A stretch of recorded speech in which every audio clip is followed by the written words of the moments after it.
આજે આ છઠ્ઠો દિવસ છે આપણી બેઠકને, અને આરંભમાં હું મારી બાને યાદ કરું છું. આજે હોત તો એ 96 વર્ષના થયા હોત. પણ સાથે સાથે આજનો દિવસ એટલે પૂરા 70 વર્ષ પહેલાની એક ઘટના યાદ આવે છે. એ ઘટના એટલે આજના તેલંગણ રાજ્યમાં, એ વખતે તો તેલંગણ પણ નહોતું ને આંધ્રપ્રદેશ પણ નહોતું. એ વખતે 1951માં 18મી એપ્રિલના દિવસે પોચમપલ્લી નામના એક નાના ગામમાં એક ઇતિહાસ રચાયો, અને એમાંથી ભૂદાન યજ્ઞ અને સર્વોદયની વિચારધારાનો વિનોબાજીએ આદર કરેલો. આ વાત એટલા માટે હું રજૂ કરું છું કે આજની બેઠક વારસાની ભૂમિની જે વાત કરશે, ડાયસ્પોરાની વિશ્વની વાત કરશે, પણ આજે તો ચારે તરફ ગ્લોબલાઇઝેશનની એક વાત છે. એ ગ્લોબલાઇઝેશનની સામે સર્વોદયે અને ગાંધી વિચારે જે પડકાર મૂકેલો, એમાંથી વિનોબા જય જગતની ભાવના લઈને આવે છે. પણ એ જય જગતની ભાવના અને આ ગ્લોબલાઇઝેશન, વૈશ્વિકરણ, એ બંને વચ્ચે ક્યાંય મેળ પડે છે ખરો? એ એક વિચાર આપણી પાસે માગી લે તેવો છે. આજના આપણા વક્તાઓ નટવરભાઈ, આરાધનાબેન, ભીખુભાઈ, રોહિત બારોટ તો ખરા. ભીખુભાઈ કોઈ પણ કારણે અત્યાર સુધી હજી આપણી સાથે જોડાયા નથી. આશા રાખીએ કે તબિયત એમની સારી હોય. વાચક સભામાં ભદ્રાબેન, ચિરાગ ઠક્કર અને જેલમ હાર્દિક છે. આરાધનાબેન ભટ્ટ અને જેલમ હાર્દિક બંને ઓસ્ટ્રેલિયા નિવાસી છે. કેવો આજે મેળ છે! ક્યાં યુનાઇટેડ સ્ટેટ્સ ઓફ અમેરિકાના નટવર ગાંધી, ક્યાં યુનાઇટેડ કિંગડમના રોહિત બારોટ અને ભદ્રા વડગામા, અને ક્યાં ઓસ્ટ્રેલિયાના આરાધના ભટ્ટ અને જેલમ હાર્દિક, અને એની વચ્ચે ભારતમાંથી ચિરાગ ઠક્કર. આમ જોવા જઈએ તો કેટલા ખંડને આપણે આવરી લીધા છે, અને એ આવરતા આપણે વિચાર કરીએ તો એ વારસાની ભૂમિ અને ડાયસ્પોરાની વાત લઈને આ જે મિત્રો આવ્યા છે, એ માત્ર મિત્રો નથી. એમનું જે કેલિબર છે તે મશાલચીનું છે, અને એમણે આજે મશાલ આપણને એમાંથી એક પ્રકાશ આપણને આપવાનો છે આજના વાતાવરણમાં. અને એની વાત કરું છું ત્યારે આપણે આ અવસરને સુપ્રત કર્યો છે, સમર્પિત કર્યો છે હારૂનભાઈ અહમદને. તમારા મનમાં લગભગ કદાચ રોહિતભાઈ અને કદાચ ભદ્રાબેનને બાત કરતા મનમાં સવાલ જાગશે કે આ હારૂન અહમદ છે કોણ? તો તમને કહું, ગુજરાતી ડાયસ્પોરાને ક્ષેત્રે દક્ષિણ આફ્રિકાથી મોહનદાસ કરમચંદ ગાંધીએ જે ઇન્ડિયન ઓપિનિયન શરૂ કર્યું, એ પછી કેન્યામાં જે કેટલાક અત્યંત મહત્વના પત્રકારત્વ ક્ષેત્રે કામો થયા, તેમાં હું તો પૂર્વ આફ્રિકામાં પેલા વાત કરું તો ઉછરંગરાય ઓઝા એક નામ યાદ આવે, વી.આર. બોલ યાદ આવે, ઇન્દુભાઈ દેસાઈ યાદ આવે, એમ હારૂન અહમદ પણ યાદ આવે. મારે તમને કહેવાનું મન એ થાય કે બે નામ આજે યાદ કરું છું. એક આ કેન્યાના હારૂનભાઈ અહમદ અને પાકિસ્તાનના નૂર. આ બંને જે રીતે ગુજરાતી ભાષામાં લખતા, એની ભાષાની જે પકડ હતી, હું આશા રાખું કે આજના પત્રકારોએ આ બંને મિત્રો પાસેથી ખૂબ ખૂબ શીખવા જેવું છે. આ બંને મિત્રોએ જે પોતાની ભાષાને, એની સંસ્કૃતિને, એના સાહિત્યને તરબતર કર્યું છે, એની તોલે આજના પત્રકારો કેટલા હશે એ આપણને પૂછવાનું મન થાય. અને હારૂનભાઈ એટલે શું? હારૂનભાઈ એટલે સ્વાતંત્ર્ય સૈનિક. એ અભિવ્યક્તિને માટે લડનારી એક વ્યક્તિ.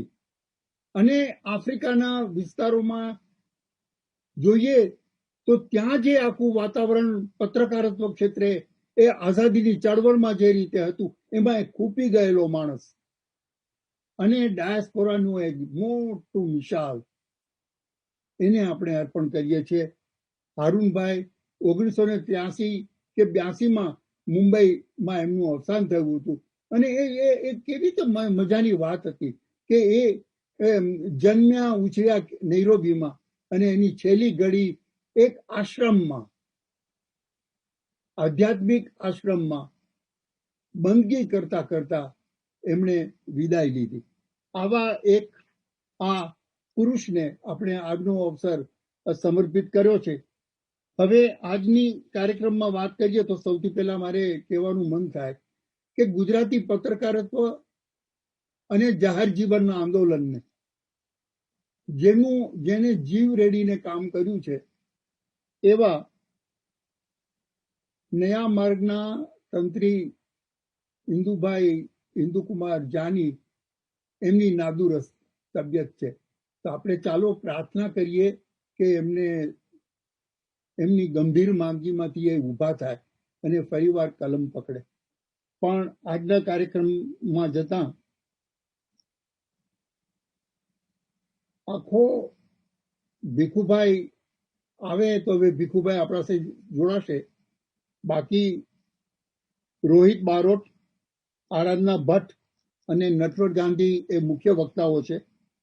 વાચક સભામાં ચિરાગ ઠક્કર, જેલમ હાર્દિક અને ભદ્રા વડગામા એ ક્રમમાં આ રહેશે. અને આજના કાર્યક્રમનું સંચાલન, સૂત્રધારપણું, સમાપન એ અશોક કરણિયાના હાથમાં છે. અશોકભાઈ. ધન્યવાદ Vipulbhai. Good evening, good afternoon, good morning to all friends. અને જેમ વિપુલભાઈએ કીધું, આ ગ્લોબલ સભા છે. આપણે બધા મિત્રો વાત કરી રહ્યા હતા, લોકો ન્યુયોર્કથી આવે છે આ સભામાં, East cost, US, of course Europe ખંડ, ભારત અને ઘણા મિત્રો ઓસ્ટ્રેલિયાથી બી આમાં જોડાવાના છે. આજનું કાર્યક્રમ આની આપણે શરૂઆત કરીએ. અને સૌથી પહેલા આજે આપણે લોર્ડ ભીખુ પારેખને બોલાવવાના છે. અને આપણે જે પહેલો આપણો ચર્ચાનો વિષય છે વારસાની ભૂમિ, ડાયસ્પોરા વિશ્વ તેમજ જય જગત. મને લોર્ડ ભીખુ પારેખ દેખાતા નથી, તો એ સંજોગોમાં આપણે હવે જે નેક્સ્ટ સ્પીકર છે કે જે નેક્સ્ટ વક્તા છે સુશ્રી આરાધનાબેન ભટ્ટ, એમનું આપણે વક્તવ્ય સાંભળીએ. આરાધનાબેન જેમ બધા મિત્રો ઓળખે જ છે, એ સુર સંવાદ રેડિયો તથા ઘણા બધા સાહિત્યિક કામ કરી રહ્યા છે અને ઓસ્ટ્રેલિયાથી એ જોડાવાના હતા. અત્યારે ઓફકોર્સ ઓસ્ટ્રેલિયામાં રાતનો સમય છે, મોડી રાતનો સમય છે, એટલે એમને આપણને એક સ્પેશિયલ વિડીયો મેસેજ આપ્યું છે. એમનું આખું વક્તવ્ય એમને વિડીયો રેકોર્ડિંગ કરીને આપ્યું છે. તો હું વિનંતી કરીશ નીરજભાઈને કે એને પ્લે કરે. નીરજભાઈ, you will do that, right? Yes, just a minute.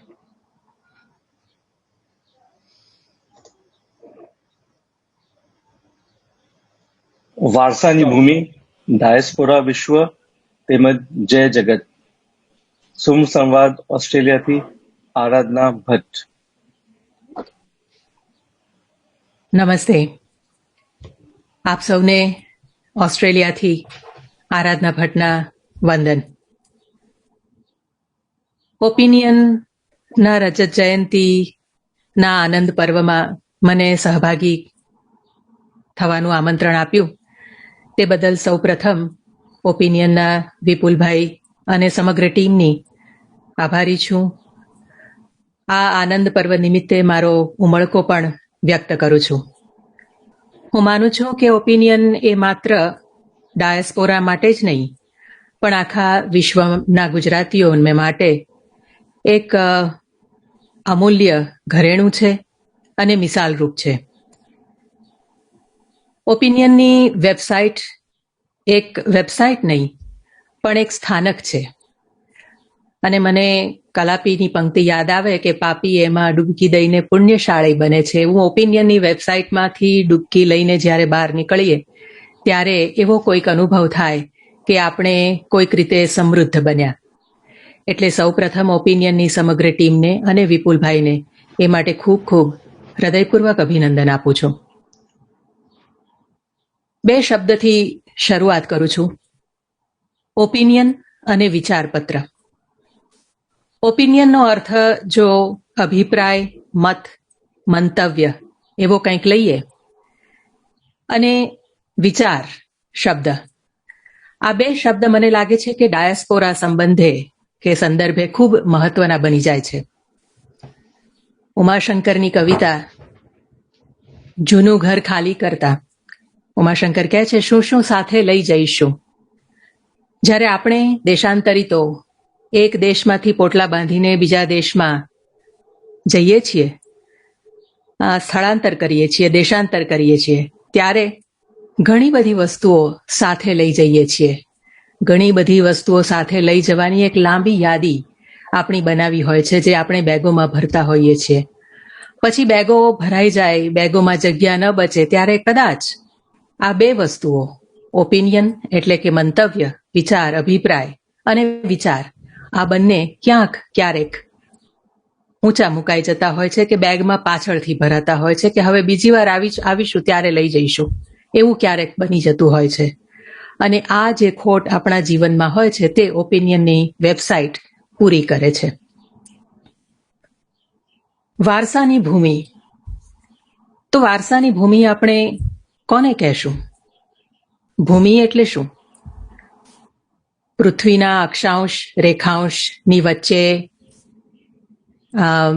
રેખાઓથી, ભૂમિતિની રેખાઓથી, ભૂગોળની રેખાઓથી બનેલો એક આકાર, એક પૃથ્વીનો ટુકડો, કે પછી ભૂમિ એટલે ત્યાં વસતા લોકો, એ લોકોનો બનેલો સમાજ, એ સમાજ જે સંસ્કૃતિના આધાર સ્તંભો પર રચાયેલો છે એ સંસ્કૃતિ, કે સંસ્કૃતિની જે ધરોહર છે એ પરંપરા. બીજો પ્રશ્ન એ પણ છે કે વારસો કે વારસાની ભૂમિ. વારસાની ભૂમિ એક નહીં અનેક પણ હોઈ શકે. હું જો આફ્રિકામાં જન્મી હોઉં, ઈસ્ટ આફ્રિકાના કોઈક દેશમાં જન્મી હોઉં, દક્ષિણ આફ્રિકામાં જન્મી હોઉં, અને પછી અભ્યાસાર્થે યુનાઇટેડ કિંગડમ ગઈ હોઉં, લંડનમાં મારો જો ઉછેર થયો હોય, અને ત્યાર પછી હું જો ઓસ્ટ્રેલિયા આવીને વસી હોઉં, તો ત્યાં તે પહેલાની બધી જ ભૂમિઓ, એ બધી જ ભૂમિઓનો વારસો હું મારી સાથે લઈને ઓસ્ટ્રેલિયા આવું છું. એટલે મારી વારસાની ભૂમિ એક નહીં પણ અનેક હોઈ શકે છે. બીજો પ્રશ્ન એ પણ છે જ્યારે વારસાની ભૂમિનો વિચાર કરીએ ત્યારે કે દરેક સ્થળ, દરેક વ્યક્તિ પરિવર્તનશીલ છે. પરિવર્તન અનિવાર્ય છે અને જરૂરી પણ છે. વિચાર એ કરવાનો રહે છે કે આપણી વારસાની ભૂમિમાં પરિવર્તન થયું છે, એનો ચહેરો પણ બદલાયો છે? શું એનો આત્મા બદલાયો છે? આપણામાંના એટલે કે ડાયસ્પોરામાંથી ઘણા લોકો વારંવાર આપણી વારસાની ભૂમિની મુલાકાત લેતા હોય છે. જે તે વારસાની ભૂમિ હોય તે ભૂમિની આપણે મુલાકાતો લેતા હોઈએ છીએ, અને ત્યારે આપણામાંના કેટલાક પાછા આવીને એમ પણ કહે છે કે આપણી જન્મભૂમિ કે આપણી વારસાની ભૂમિમાં ખૂબ પરિવર્તનો આવ્યા છે. ત્યારે પ્રશ્ન એ પણ પૂછીએ કે આપણે જ્યાં આવીને વસ્યા છીએ તે ભૂમિ શું બદલાઈ નથી? આપણા અજાણ્યા ગાંધીનું સાવરકુંડલા, કે પછી ભીખુભાઈનું અમલસાડ, કે મારું નવસારી, અમે જ્યારે 20, 30, 40, 50 વર્ષ પહેલા ત્યાંથી નીકળ્યા ત્યારે જે હતું તે આજે છે કે નથી? અને તે જ રીતે આજનું વોશિંગ્ટન કે આજનું લંડન કે આજનું સિડની જ્યારે મેં પહેલીવાર અહીંયા આવીને પગ મૂક્યો ત્યારે હતું એવું છે કે નથી? આને કારણે, પરિવર્તનની આ પ્રક્રિયાને કારણે ઘર ઝુરાપો એક બહુ પેચીદો પ્રશ્ન બની જાય છે. ઘર જુરાપો જો દેશાંતરિતોને હોય, જો ડાયસ્પોરાને હોય, તો શાનો ઘર જુરાપો? જે ભૂમિ, જે વારસાની ભૂમિ આપણે છોડીને આવ્યા એનો ઘર જુરાપો? આજે જે છે એનો ઘર જુરાપો? થોડા વર્ષો પહેલા, લગભગ 7-1 વર્ષ પહેલા, મેં રેડિયોના મારા કામ થકી એક અભ્યાસ આદર્યો હતો, જેમાં પ્રવાસીની અભ્યાસનું નામ હતું અને એ નામનું પછી પુસ્તક પણ પ્રગટ થયું છે. આ અભ્યાસમાં મેં દુનિયાના જુદા જુદા દેશોમાં વસતી ગુજરાતી મૂળની મહિલાઓની મુલાકાતો કરી, એમની સાથે વાર્તાલાપો, દેશાંતર વિષયક વાર્તાલાપો કરેલા. અને તેમાંથી ઘણી બધી વસ્તુઓ, ઘણા બધા મુદ્દાઓ ફલિત થયા જે સામાન્ય હતા. જે ફિજીમાં રહેતી મહિલા હોય કે ન્યુઝીલેન્ડમાં વસતી મહિલા હોય કે પછી વોશિંગ્ટનમાં કે ન્યુયોર્કમાં વસતી મહિલા હોય કે લંડનમાં વસતી મહિલા હોય, બધાના સામાન્ય હતા. તે પૈકીનો એક આ પણ હતો કે ઘર જુરાપો આપણે જે દેશ છોડીને કે જે વારસાની ભૂમિને છોડીને આવ્યા છીએ એનો ઘર જુરાપો કદાચ એ ભૂમિની મુલાકાત લેવાથી વધુ તીવ્ર બનતો જણાય છે. ત્યારે એ પણ વાત યાદ રાખીએ કે આપણે, મેં અગાઉ કહ્યું તેમ, આપણે જ્યાં આવીને વસ્યા છીએ તે ભૂમિ પણ બદલાઈ છે. આપણે કદાચ એની એટલી નોંધ નથી લીધી કે નથી લઈ શક્યા. એનું કારણ એ છે કે we are part of that change. એ પરિવર્તનના આપણે ભાગરૂપ રહ્યા છીએ અને તેથી એ પરિવર્તનને આપણે સ્વીકારી શકીએ છીએ. ડાયસ્પોરા માટે બીજી એક મહત્વની વસ્તુ તે પ્રત્યાયન છે. આપણામાંના ઘણા એ સમયમાં દેશાંતર કરીને વિદેશમાં વસ્યા હશે જ્યારે પ્રત્યાયનના સાધનો બહુ સીમિત હતા. ટેકનોલોજીએ જે ક્રાંતિ સર્જી છે છેલ્લા 10 વર્ષમાં, એને કારણે ડાયસ્પોરા હવે માત્ર ભૌગોલિક દ્રષ્ટિએ વારસાની ભૂમિથી દૂર છે એવું કહી શકાય.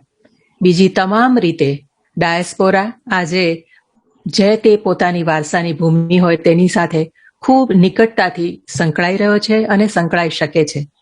અને એને કારણે કદાચ અનેક પ્રશ્નો જે પહેલા હતા તે હવે ઉકલી રહ્યા છે. ડાયસ્પોરાની પ્રત્યેક વ્યક્તિને હું દ્વિજ કહીશ. આપણને એક જન્મમાં 2 જન્મ મળ્યા એવી પરિસ્થિતિ છે અને તેને કારણે કદાચ આપણી જવાબદારીઓ પણ વધી ગઈ છે. આપણું બેવડું ઉત્તરદાયિત્વ છે. ડાયસ્પોરા સંબંધે આપણા રાજકારણીઓ, ડાયસ્પોરા અને માઇગ્રેશન એક રાજકારણનો મુદ્દો છે, એક સમાજકારણનો મુદ્દો છે, એક મનોવિજ્ઞાનની દ્રષ્ટિએ પણ એક અભ્યાસનો મુદ્દો હવે બન્યો છે. આપણા રાજ્યકર્તાઓને લાગે વળગે છે ત્યાં સુધી મલ્ટીકલ્ચરલિઝમ, બહુસાંસ્કૃતિકતાવાદ, ઇન્ટિગ્રેશન, એસિમિલેશન વગેરે મહત્વના શબ્દો છે જે વારંવાર આપણે સાંભળીએ છીએ, માધ્યમોમાં પણ સાંભળવા મળે છે. ઇન્ટિગ્રેશનનો અર્થ હું એવો કરું છું કે આપણું પોતાનું જે છે તે જાળવીને આપણે બીજું કંઈક અપનાવીએ. જ્યારે એસિમિલેશનનો અર્થ એ છે કે આપણું પોતાનું ત્યજીને આપણે નવાને આત્મસાત કરવાનો પ્રયત્ન કરીએ છીએ. આ બેમાં બહુ સૂક્ષ્મ ભેદ છે, તેમ છતાંય એ ભેદ નોંધવા જેવો છે. ગુજરાતી ડાયસ્પોરાને લાગે વળગે છે ત્યાં સુધી આ 2 શબ્દોની સાથે સંકળાયેલો ભાષાનો મુદ્દો છે અને એ છે બાયલિંગ્વલિઝમ અથવા મલ્ટીલિંગ્વલિઝમ. દ્વિભાષી હોવું કે બહુભાષી હોવું. લિંગ્વિસ્ટિક્સ એટલે કે ભાષા વિજ્ઞાનની દ્રષ્ટિએ કે લિંગ્વિસ્ટિક્સની દ્રષ્ટિએ જોઈએ તો દ્વિભાષીપણું 2 પ્રકારનું છે. સબટ્રેક્ટિવ બાયલિંગ્વલિઝમ અને એડિટિવ બાયલિંગ્વલિઝમ. સબટ્રેક્ટિવ બાયલિંગ્વલિઝમ એ પ્રકારનું દ્વિભાષીપણું છે જેમાં બીજી ભાષા અપનાવતા આપણી પહેલી ભાષાને કોરાણે મૂકીએ છીએ. કદાચ ધીમે ધીમે એ ભાષા આપણી અંદરથી એનો લોપ થતો જાય છે. જ્યારે એડિટિવ બાયલિંગ્વલિઝમ એટલે કે પહેલી ભાષાને જાળવીને બીજી ભાષા શીખવી. ગુજરાતીઓ ઉપર આરોપ છે કે આપણે કદાચ સબટ્રેક્ટિવ બાયલિંગ્વલિઝમ તરફ વળી રહ્યા છીએ. અને મને લાગે છે કે પહેલી પેઢી તો ઠીક, પણ બીજી પેઢી ગુજરાતી ડાયસ્પોરાની માંથી ભાષાનો લોપ એ કદાચ વધારે ઉડીને આંખે વળગે એવો અને ચિંતાનો વિષય બની ગયો છે. અને એવા સમયમાં જ્યારે ઓપિનિયન સક્રિય છે, એની વેબસાઇટ સક્રિય છે, ત્યારે કદાચ એ ખૂબ જ મૂલ્યવાન પુરવાર થઈ શકે એમ છે. ડાયસ્પોરાને લગતો બીજો મુદ્દો છે વંશવાદનો. મોટા ભાગના દેશાંતરિતો જો પોતાની જાત સાથે સાચું બોલતા હશે તો એવું કહેશે કે તેઓ પોતે કોઈક ને કોઈક સમયે કોઈક ને કોઈક પ્રકારના વંશવાદના ભોગ બન્યા છીએ. મારી અંગત વાત કરું તો આજથી લગભગ 35-36 વર્ષ પહેલા સિડનીની સબર્બન ટ્રેનમાં હું પ્રવાસ કરી રહી હતી. મારી પાછળ એક વયસ્ક મહિલા જેમની ચામડી ગોરી હતી બેઠા હતા. એમનું સ્ટેશન આવ્યું એટલે ઊભા થઈને એ ઉતરવા જતા ઊભા થઈને વાંકા વળીને મારા કાનમાં કહી ગયા, go back to your country, go back to where you belong. મારું હૃદય એક ધબકાર ચૂકી ગયું, તે સિવાય કાંઈ થયું નહીં. તો એની સામે એ જ વર્ષમાં મને એવા પણ લોકો મળ્યા છે જેમણે મારા ભારતીય પોશાકની ખૂબ પ્રશંસા કરી હોય અને મારી ચામડીના રંગની પ્રશંસા કરીને એમ કહ્યું હોય કે કેટલો સુંદર આ ચામડીનો રંગ છે, કે તમને ક્યારેય સનબર્ન નહીં થાય, તમારી ચામડી ક્યારેય તડકાના તાપથી બળી નથી જતી જેવી રીતે અમારી ચામડી બળી જાય છે. એટલે વંશવાદ દુનિયાભરમાં પ્રસરેલો છે. મનુષ્ય માત્રને એવું વિચારવું ગમે છે કે પોતે બીજા કોઈકના કરતા કોઈક રીતે ચડિયાતો છે, જુદો છે એવું માનવાથી એને સંતોષ નથી થતો. એને વિચારવું છે કે ચડિયાતો છે, અને ચડિયાતાપણાના પ્રકારો એ હંમેશા શોધતો રહે છે અને એમાંથી કદાચ વંશવાદ જન્મે છે એવું હું માનું છું. સમય સાથે વંશવાદ વિરોધી કાયદાઓ દુનિયાની જુદી જુદી દુનિયાના જુદા જુદા દેશોની સરકારોએ રચ્યા છે અને એને કારણે વંશવાદ હવે ગયો નથી, સંપૂર્ણપણે નાબૂદ થયો છે એવું તો ન કહી શકાય, પણ એની અભિવ્યક્તિના પ્રકારો બદલાયા છે. એ કદાચ હવે વધુ સૂક્ષ્મ સ્વરૂપે વ્યક્ત થાય છે અને તેથી હવે એ જ પ્રકારે સૂક્ષ્મ સ્વરૂપે એનો સામનો કરવાનો પણ સમય આવ્યો છે. બીજી તરફ વંશવાદની વાત કરતા દુઃખદ વાત એ પણ નોંધવી પડે કે ક્યારેક રિવર્સ રેસિઝમના પણ દર્શન થાય છે. રિવર્સ રેસિઝમ એટલે આપણે જે બીજા દેશમાં જઈને વસ્યા છીએ તે દેશાંતરિતો દેશના મૂળ લોકો સામે કોઈક ને કોઈક પ્રકારે વંશવાદી વર્તન કરીએ. અને આપણે ભારતીયો તો એ માટે ખૂબ જાણીતા છીએ. There is no other racist like an Indian racist એવું કહેવાયું છે અને ક્યારેક આપણે સાચું ઠરાવીએ પણ છીએ. હજુ આપણે દેશ વિદેશમાં આપણા જ્ઞાતિના, જાતિના, રાજ્યના, ભાષાના મંડળો સક્રિય છે અને કદાચ વધુ ને વધુ સક્રિય બની રહ્યા છે. એની દુઃખદ નોંધ આપણે લેવી જ પડે. પહેલી પેઢી કદાચ એનું આખું જીવન એની આઈડેન્ટિટી શોધવામાં પૂરું કરે છે. એને મન એની આઈડેન્ટિટી એટલે એ જે દેશમાંથી આવે છે તે. આઈ એમ એન ઇન્ડિયન ઓસ્ટ્રેલિયન. બીજી પેઢી માટે ચિત્ર બદલાય છે. આપણે ભારતીયો કદાચ અમુક રીતે ખૂબ ગૂંચવાયેલા છીએ. છેલ્લા થોડા વખતમાં આપણે ત્યાંથી જે યુવાનો દેશાંતર કરીને બીજા દેશમાં જાય છે એ યુવાનો ક્યાંક રાષ્ટ્રવાદ અને રાષ્ટ્રપ્રેમની વચ્ચે ગૂંચવાયેલા હોય એવું મને વારંવાર જોવા મળે છે. જો તમે રાષ્ટ્રવાદી છો તો તમે બીજા દેશના લોકોને ધિક્કારો છો. જો તમે દેશપ્રેમી છો કે રાષ્ટ્રપ્રેમી છો તો તમે સૌને પ્રેમ કરી શકો છો. રાષ્ટ્રવાદની આ વાત લઈ જાય છે મને જય જગત તરફ. જય જગત એટલે વિશ્વ માનવી હોવું, વિશ્વ ગુજરાતી હોવું. ફરી પાછા ઉમાશંકરને યાદ કરીએ તો વિશ્વ ગુજરાતી હોવું. ડાયસ્પોરામાં જોવા જઈએ તો આમ અનેક હીરા મોતીઓ છે, અનેક શક્યતાઓ પડેલી છે. અને મેં જેમ અગાઉ પ્રવાસીની વાત કરી અને મહિલાઓ, દેશાંતરિત મહિલાઓ સાથે મેં વાત કરી. એ બધી જ મહિલાઓએ મને કહ્યું કે તે લોકો પોતાને દેશાંતર કરવાથી પોતાને વધુ સક્ષમ હોવાનું માને છે, પોતાને વધુ મજબૂત હોવાનું માને છે, પોતાને વધુ સશક્ત અને હિંમતવાન હોવાનું માને છે. અને આ વાતને હું ડાયસ્પોરાની શક્યતાઓ ગણું છું. ડાયસ્પોરાની મહિલાઓ જ નહીં, પણ ડાયસ્પોરાના બાળકો એટલે કે આપણી બીજી પેઢીમાં અનેક શક્યતાઓ રહેલી છે. અને આ હીરા મોતીની ખાણ ખોદવાની જરૂર છે એવું હું માનું છું. જય જગત નો વિચાર કરું તો મને લાગે છે કે નાગરિક ધર્મ અને માનવ મૂલ્યો આ બંને સ્થળ કે કાળને આધીન નથી. એ સ્થળ અને કાળથી અતીત છે. દુનિયાનો છેલ્લા 10 થી 50 વર્ષનો ઇતિહાસ તપાસવા જઈએ તો ઘણા ખરા મોટા આતંકી હુમલાઓ દુનિયા ઉપર જે થયા છે એની પાછળ ઇમિગ્રન્ટ્સની બીજી પેઢી રહેલી છે. અસ્મિતાની કશ્મકશમાંથી સર્જાતી આંતરિક કટોકટીનું કદાચ આ પરિણામ હોઈ શકે, હિંસક પરિણામ છે એ હોઈ શકે એમ હું માનું છું. તો બીજી તરફ આપણે એવું પણ વિચારી શકીએ કે આ બેવડી અસ્મિતા, દેશાંતરિતોની આ બેવડી અસ્મિતા, ડાયસ્પોરાની આ બેવડી અસ્મિતાના સકારાત્મક પરિણામો પણ આવી શકે જો આપણે પરસ્પર સંવાદ કરી શકીએ.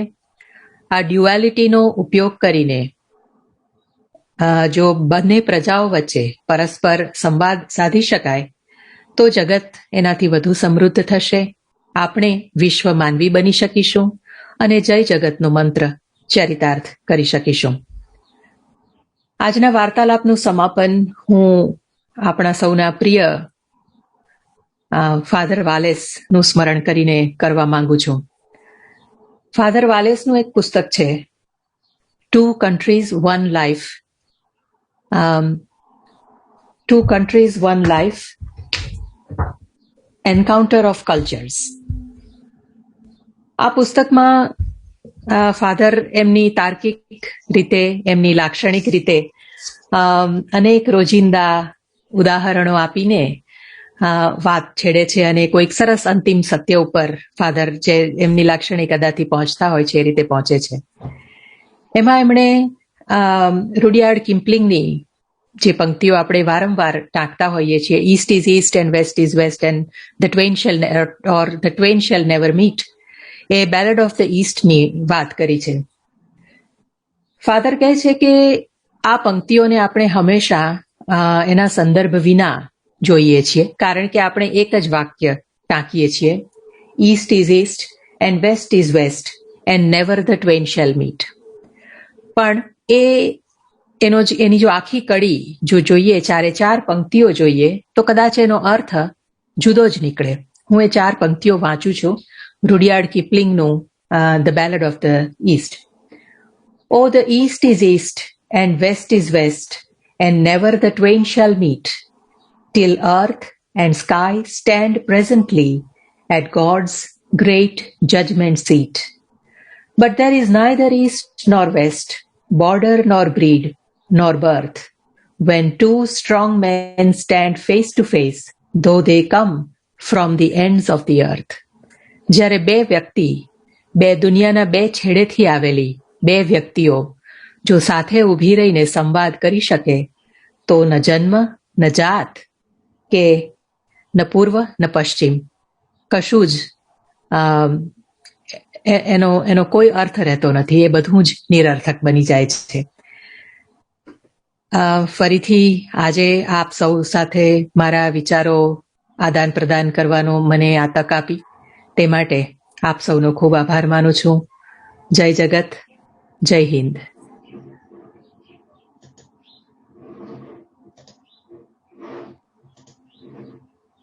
Over to you, Ashokbhai. ખૂબ જ સુંદર. ધન્યવાદ નીરજભાઈ. ખૂબ જ સુંદર વક્તવ્ય. હવે આપણે ઓસ્ટ્રેલિયા ડાઉન અંદરથી આવી જઈએ છીએ પાછા આપણા યુરોપ ખંડ તરફ, અને હું આમંત્રણ આપું છું બ્રિસ્ટલથી આપણા મિત્ર શ્રી રોહિતભાઈ બારોટને. એ એમના વિચારો આપની સમક્ષ રજૂ કરે. શ્રી રોહિત બારોટ.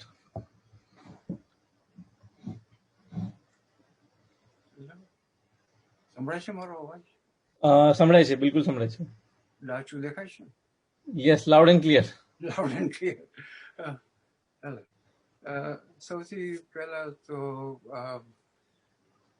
શ્રી વિપુલભાઈ, મારા બહુ જૂના મિત્ર, પંચમભાઈ, અશોકભાઈ કારણિયા અને ગુજરાતી ડિજિટલ વિશ્વના મિત્રો, તમને બધાને સપ્રેમ નમસ્કાર. અને મારે જે કંઈ કહેવું છે મેં થોડુંક લખાણ કરીને રાખ્યું છે, એટલે મારું માથું નીચે જો થાય તો તમે ગભરાતા નહીં, હું માત્ર મારી નોટ્સ તરફ કદાચ જોતો હોઈશ. હવે હું મારા વિપુલભાઈ સાથેના સંપર્કનો ઉલ્લેખ કરતા મારે પહેલા ભાવનગર જવું પડશે, કારણ કે હું 1955થી 1959 સુધી ભાવનગર શામળદાસ કોલેજમાં ભણતો હતો. એ દરમિયાન મારા શામળદાસ કોલેજના બીજા વર્ષમાં મેં આપણે મહેન્દ્રભાઈ મેઘાણીના પોસ્ટ બોય તરીકે લોકમિલાપ કાર્યાલયમાં થોડાક મહિના કામ કરેલું. એટલે મને મહેન્દ્રભાઈ મેઘાણીનો પરિચય ત્યારે થયો. હું બરાબર મહેન્દ્રભાઈ મેઘાણીનું જે લોકમિલાપ કાર્યાલય હતું એની બાજુમાં જ એક મકાન હતું, અને સૌથી નીચે એક ગાંઠિયાની દુકાન હતી, અને ત્રીજા માળે હું એક નાનકડી કોટડીમાં રહેતો. એટલે મારે મહેન્દ્રભાઈ મેઘાણી સાથે નિકટનો સંબંધ હતો. અને હજી પણ મહેન્દ્રભાઈ મેઘાણી આપણે પોતે ચલાવતા પોતાની રેકડી ઉપર પોતાનો સામાન એક જગ્યાએથી બીજી જગ્યાએ લઈ જતા, ખાખી ચડ્ડી પહેરતા અને ઉપર એક ખાદીનું શર્ટ પહેરતા. એ હજી મને યાદ છે. હવે આ વાતને વિપુલભાઈ સાથે શું લેવા દેવા છે? ચાલો, વિપુલભાઈ પણ મહેન્દ્રભાઈ મેઘાણીને ઓળખે છે લાંબા સમયથી. પણ જ્યારે મહેન્દ્રભાઈ મેઘાણીએ બ્રિટન આવવાનું શરૂ કર્યું એમના પુસ્તકના કામ અંગે, ત્યારે એક વખત મને લાગે છે કે પરહેપ્સ 1975માં કે 1976માં એ જ્યારે લંડન આવેલા ત્યારે ત્યાંથી મને અને મારા પત્ની જ્યોતિને મળવા બ્રિસ્ટલ આવ્યા. બ્રિસ્ટલ અમારી સાથે જ્યારે એમણે એક બે રાત ગાળેલી, અહીંયા પણ સામાન્ય જે લોકલ બુકશોપ ને ખાસ કરીને જે બ્રિસ્ટલની મુખ્ય પુસ્તકાલય છે ત્યાં એમણે પુસ્તકોની એમ કે વાતચીત કરેલી, કદાચ ટોક પણ આપી હશે, અને અંતે પછી પુસ્તકો વેચ્યા પણ હશે. મને લાગે છે કે મહેન્દ્રભાઈ જ્યારે અહીંયા હતા ત્યારે મને લાગે છે કે તેમણે વિપુલભાઈના નામનો ઉલ્લેખ કરેલો. જેમ કે વિપુલભાઈ કદાચ એમ કે કોઈ સમારંભની વ્યવસ્થા કરે તો તમે ચોક્કસ જજો.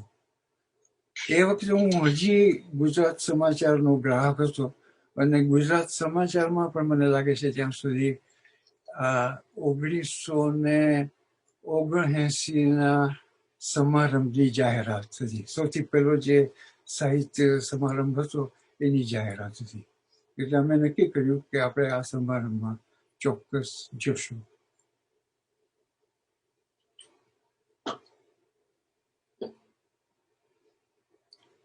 એટલે આજથી 42 વર્ષ પહેલા અમારે વિપુલભાઈને એમના સુંદર પત્ની કુંજલતાને વેમ્બલી જે આ પહેલી પરિષદ સાહિત્ય પરિષદ હતી ત્યાં મળવાનો મોકો મળ્યો. હું એમને જોઈને છક થઈ ગયો હતો. મને યાદ છે હજી. મેં કીધું આ માણસ જબરો છે ને, ખાદીધારી, સંપૂર્ણ ખાદીધારી તો મને થયું કે કદાચ સણોસરામાં કે આંબલામાં કે એવી કોઈ જગ્યાએ જ જોવા મળે, પણ આ વેમ્બલી વિસ્તારમાં આ ખાદીધારી વ્યક્તિને જોઈને હું ખરેખર બહુ પ્રભાવિત થઈ ગયેલો. અને અંગ્રેજીમાં જેમ કહેવાય છે કે વી ક્લિક્ડ.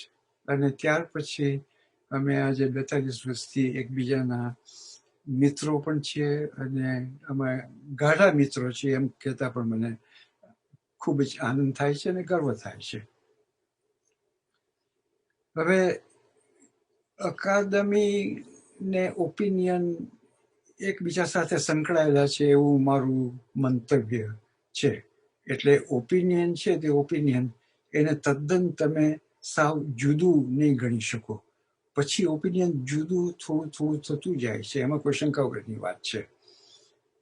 પણ મને ઓપિનિયન આપણે આપણી ગુજરાતી સાહિત્ય અકાદમીના 2 પાસા લાગે છે. જે પહેલું પાસું છે જેમાં આપણે અકાદમીએ ગર્વપૂર્વક એવી ધારણા કરી હતી કે આપણે આ દેશમાં ગુજરાતી ભાષાનું શિક્ષણ અને ગુજરાતી ભાષાનો ગુજરાતીઓમાં પ્રસાર થાય એવી વ્યવસ્થા કરવી જોઈએ. હવે એ વ્યવસ્થા કરવામાં ખરેખર વિપુલભાઈ ને બીજા બધા જે સહભાગીઓ સાથે કામ કરતા હતા, ઇન્ક્લુડિંગ આપણે એમની સાથે ડૉક્ટર જગદીશભાઈ દવે પણ પછી આવ્યા. અને ત્યાર પછી એમણે જે અભ્યાસક્રમ બનાવ્યો અને ત્યાર પછી અહીંયા લંડનમાં ગુજરાતી શીખવવા માટે શિક્ષકોને તાલીમ આપવાની જે શરૂઆત કરી, that I thought was quite a big project. અને ખરેખર એમણે હજી પણ હજી ઘણા લોકો એમ કે આ જે શિક્ષકોને તાલીમ આપવાના વર્ગો હતા એને યાદ કરે છે. મારી મોટી બેન છે સુદર્શના, એ હેમલ હેમ્સ્ટેડમાં રહે છે. એ હજી પણ કહે છે મને કે તને યાદ છે રોહિત કે એક દિવસ વિપુલભાઈ ને જગદીશ દવે મારા ઘરે આવ્યા હતા. એટલે એ બધી યાદગીરીઓ સ્વાભાવિક છે કે આ શિક્ષણના ક્ષેત્ર સાથે સંકળાયેલી છે. અને મેં જોયું કે એ કામ ખરેખર ગંભીર કામ હતું. અને એ કામમાં બાળકોને, આપણે છોકરાઓને અને છોકરીઓને ગુજરાતી ભણાવવામાં આવતું એટલું જ નહીં, પણ પદ્ધતિસર ભણાવવાની કોશિશ કરવામાં આવેલી. અને સાથે સાથે એમ કે જે ગુજરાતીનો કોર્સ પૂરો થાય ત્યાર પછી પરીક્ષા લેવામાં આવતી અને પરીક્ષાનું પ્રમાણપત્ર પણ આપવામાં આવતું. અને જો હું ભૂલ ન કરતો વિપુલભાઈ, તો મને યાદ છે ત્યાં સુધી ક્યાંય થોડાક પારિતોષિક કે ઇનામો પણ આપવાના થતા. અને મેં જોયું કે મારી પાસે, તમે જોઈ શકશો કે આ અસ્મિતાનો એક અંક મારી પાસે છે અહીંયા 1993નો. એમાં પાછળ 404માં પાના ઉપર, કદાચ નહીં દેખાય, પણ 404માં પાના ઉપર શિક્ષક તાલીમ વર્ગ લેસ્ટરના બધા ભાઈ બહેનોના લિસ્ટ છે. અને બીજી એક નોંધ કરવા જેવી વાત એ છે કે આ વર્ગોમાં આપણા ગુજરાતી બહેનોએ બહુ મોટો ભાગ ભજવેલો છે. એ એક નોંધવા જેવી વાત છે કે our Gujarati women have played no small part in transmission of Gujarati language and Gujarati songs and so forth આપણી વસાહતમાં. એટલે એ મને મહત્વની વાત લાગે છે. અને ત્યાર પછી હું હવે આપણે એક બીજું જે પાસું છે એ છે ગુજરાતી સાહિત્ય પરિષદના ની વ્યવસ્થા. અને મને તો એમ લાગે છે કે સાહિત્ય પરિષદો જે થઈ, મેં 1979 પ્રથમ ભાષા પરિષદ થઈ, 1983 દ્વિતીય ભાષા પરિષદ થઈ, જે લેસ્ટર જેનું સ્થાન હતું. તૃતીય ભાષા પરિષદ વેમ્બલીમાં થઈ, અને 1991 ચોથી ભાષા પરિષદ જે બર્મિંગહામ થઈ, એ તો મને પણ યાદ છે, કારણ કે વિપુલભાઈએ મારા જેવા બબુચકને પણ એમાં દાખલ કરી દીધેલો. કે અને મને યાદ છે ત્યાં સુધી એમ કે મેં પણ એક નાનકડું અખા વિશે વક્તવ્ય કરેલું, અને અખાના જે ચાપખા છે એ આજે કઈ રીતે સાંપ્રત સમાજમાં લાગુ પડી શકે. એટલે આપણે જોઈએ તો માત્ર વિપુલભાઈ જ નહીં, પણ બીજા બધા જે વ્યક્તિઓ આપણી સંસ્થા સાથે સંકળાયેલા હતા, એમણે ખરેખર એક પ્રેરણાત્મક વાતાવરણ ઊભું કરેલું. અને એમ કે ગુજરાતી શિક્ષણ સિવાય આ જે પરિષદો હતી એમાંથી વિપુલભાઈએ ઘણી જહેમત ને મહેનત કરી અને આ અસ્મિતાના થોડાક અંકો બહાર પાડ્યા હતા. આ અંકો ખરેખર ઇટ ઇઝ એ ટ્રેઝર. આજે મેં ઘણા વખત પછી ગઈકાલે સાંજના અંક બહાર કાઢીને મેં જોયું, તો એમાં ખરેખર બહુ સુંદર કાવ્યો, લખાણો અને બીજી બધી ઘણી બધી સામગ્રી છે. અને એમાં અહીંયા દાખલા તરીકે હું આખું કાવ્ય નથી વાંચતો, પણ આપણા ભાઈઓ ને બહેનો જે કાવ્યોમાં રસ લેતા હતા, એમના ઉપર લંડનના જીવનની કે યુકેના જીવનની શું અસર થઈ એના છાંટા ક્યારેક ઉઠતા આપણને દેખાય છે. હવે આ કાવ્ય છે એ શ્રી જયેન્દ્ર કુમાર મણિલાલ શાહનું છે, લંડન જીવન. આખું કાવ્ય વાંચીશ તો સાંજ પડી જશે, પણ મને લાગે છે થોડીક લીટીઓ હું જો તમને સંભળાવું તો તમને મજા પડશે. મારો દેશ છે યુકે, મારું શહેર છે લંડન, જ્યાં વધુ છે ટેન્શન ને ઓછું છે પેન્શન. દિવસ રાત સર્વેને મુખે એક જ વાત, મળે ધન તો જ કરીએ મુલાકાત. પેન્સ પાઉન્ડ સિવાય કોઈને નથી કન્સર્ન, મળે તો પૂછે ઓલરાઈટ છો, ઓલરાઈટ છે. આ જ શિષ્ટાચાર કરતા બ્લેક એન્ડ વ્હાઈટ છે. વધુમાં સંભળાય છે ડિપ્રેશન ને રેસેશન, કોઈને કામ સોંપો તો કહેશે ટાઈમ નથી. એટલે આઈ થિંક કે એવું મને લાગે છે કે આવા ઘણા બધા કાવ્યો જે આપણા ગુજરાતી વસાહતીઓના અનુભવ હતા, એનો સ્પિરિટ થોડો એમ કે આપણને બતાવે છે. અને આ પ્રમાણે જે અભિવ્યક્તિ થઈ છે, મને લાગે છે અભિવ્યક્તિ ખરેખર સુંદર છે, અને આપણા કવિઓ અને લેખકોની સમજણ પણ ઘણી ઊંડી અને સરસ છે. એ ઉપરાંત મને બીજા એક આપણા જે કવિ લેસ્ટરના કવિ હતા, વિનય કવિ બદનામ. વિપુલભાઈ તમને કદાચ યાદ નહીં હોય, પણ તમે મને આ પુસ્તક મોકલાવેલું. અને એ ખરેખર એટલે હું એમ નથી કહેતો કે વિપુલભાઈએ વિનય કવિને પ્રેર્યા. વિનય કવિ પ્રેરાયેલા હતા, પણ વિનય કવિને એક પ્રેરણાત્મક વાતાવરણ ગુજરાતી લિટરરી અકાદમીના થ્રુ મળેલું, એમાં કોઈ શંકા નથી.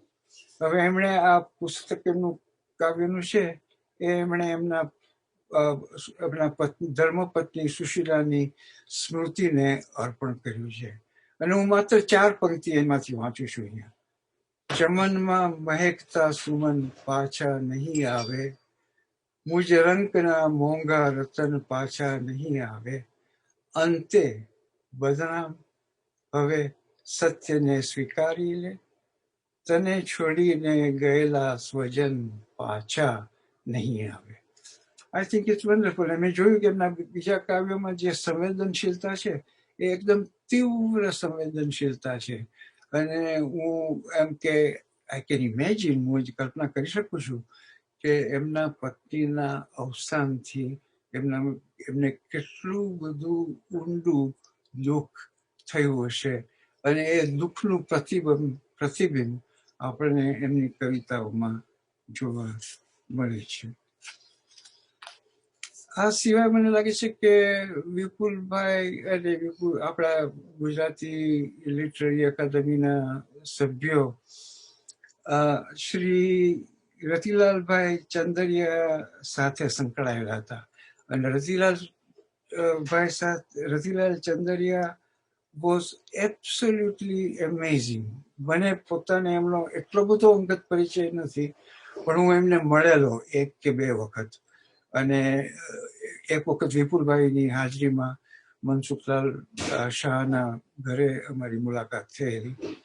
અને પણ મારો કહેવાનો મતલબ એ છે કે રતિલાલભાઈ વોઝ પેશનેટ. એમને જે ગુજરાતી ફોન્ટ્સને વધારવા હતા, અને એમને ઇન્ટરનેટ ઉપર ગુજરાતી ફોન્ટ્સને સ્થાન આપવું હતું.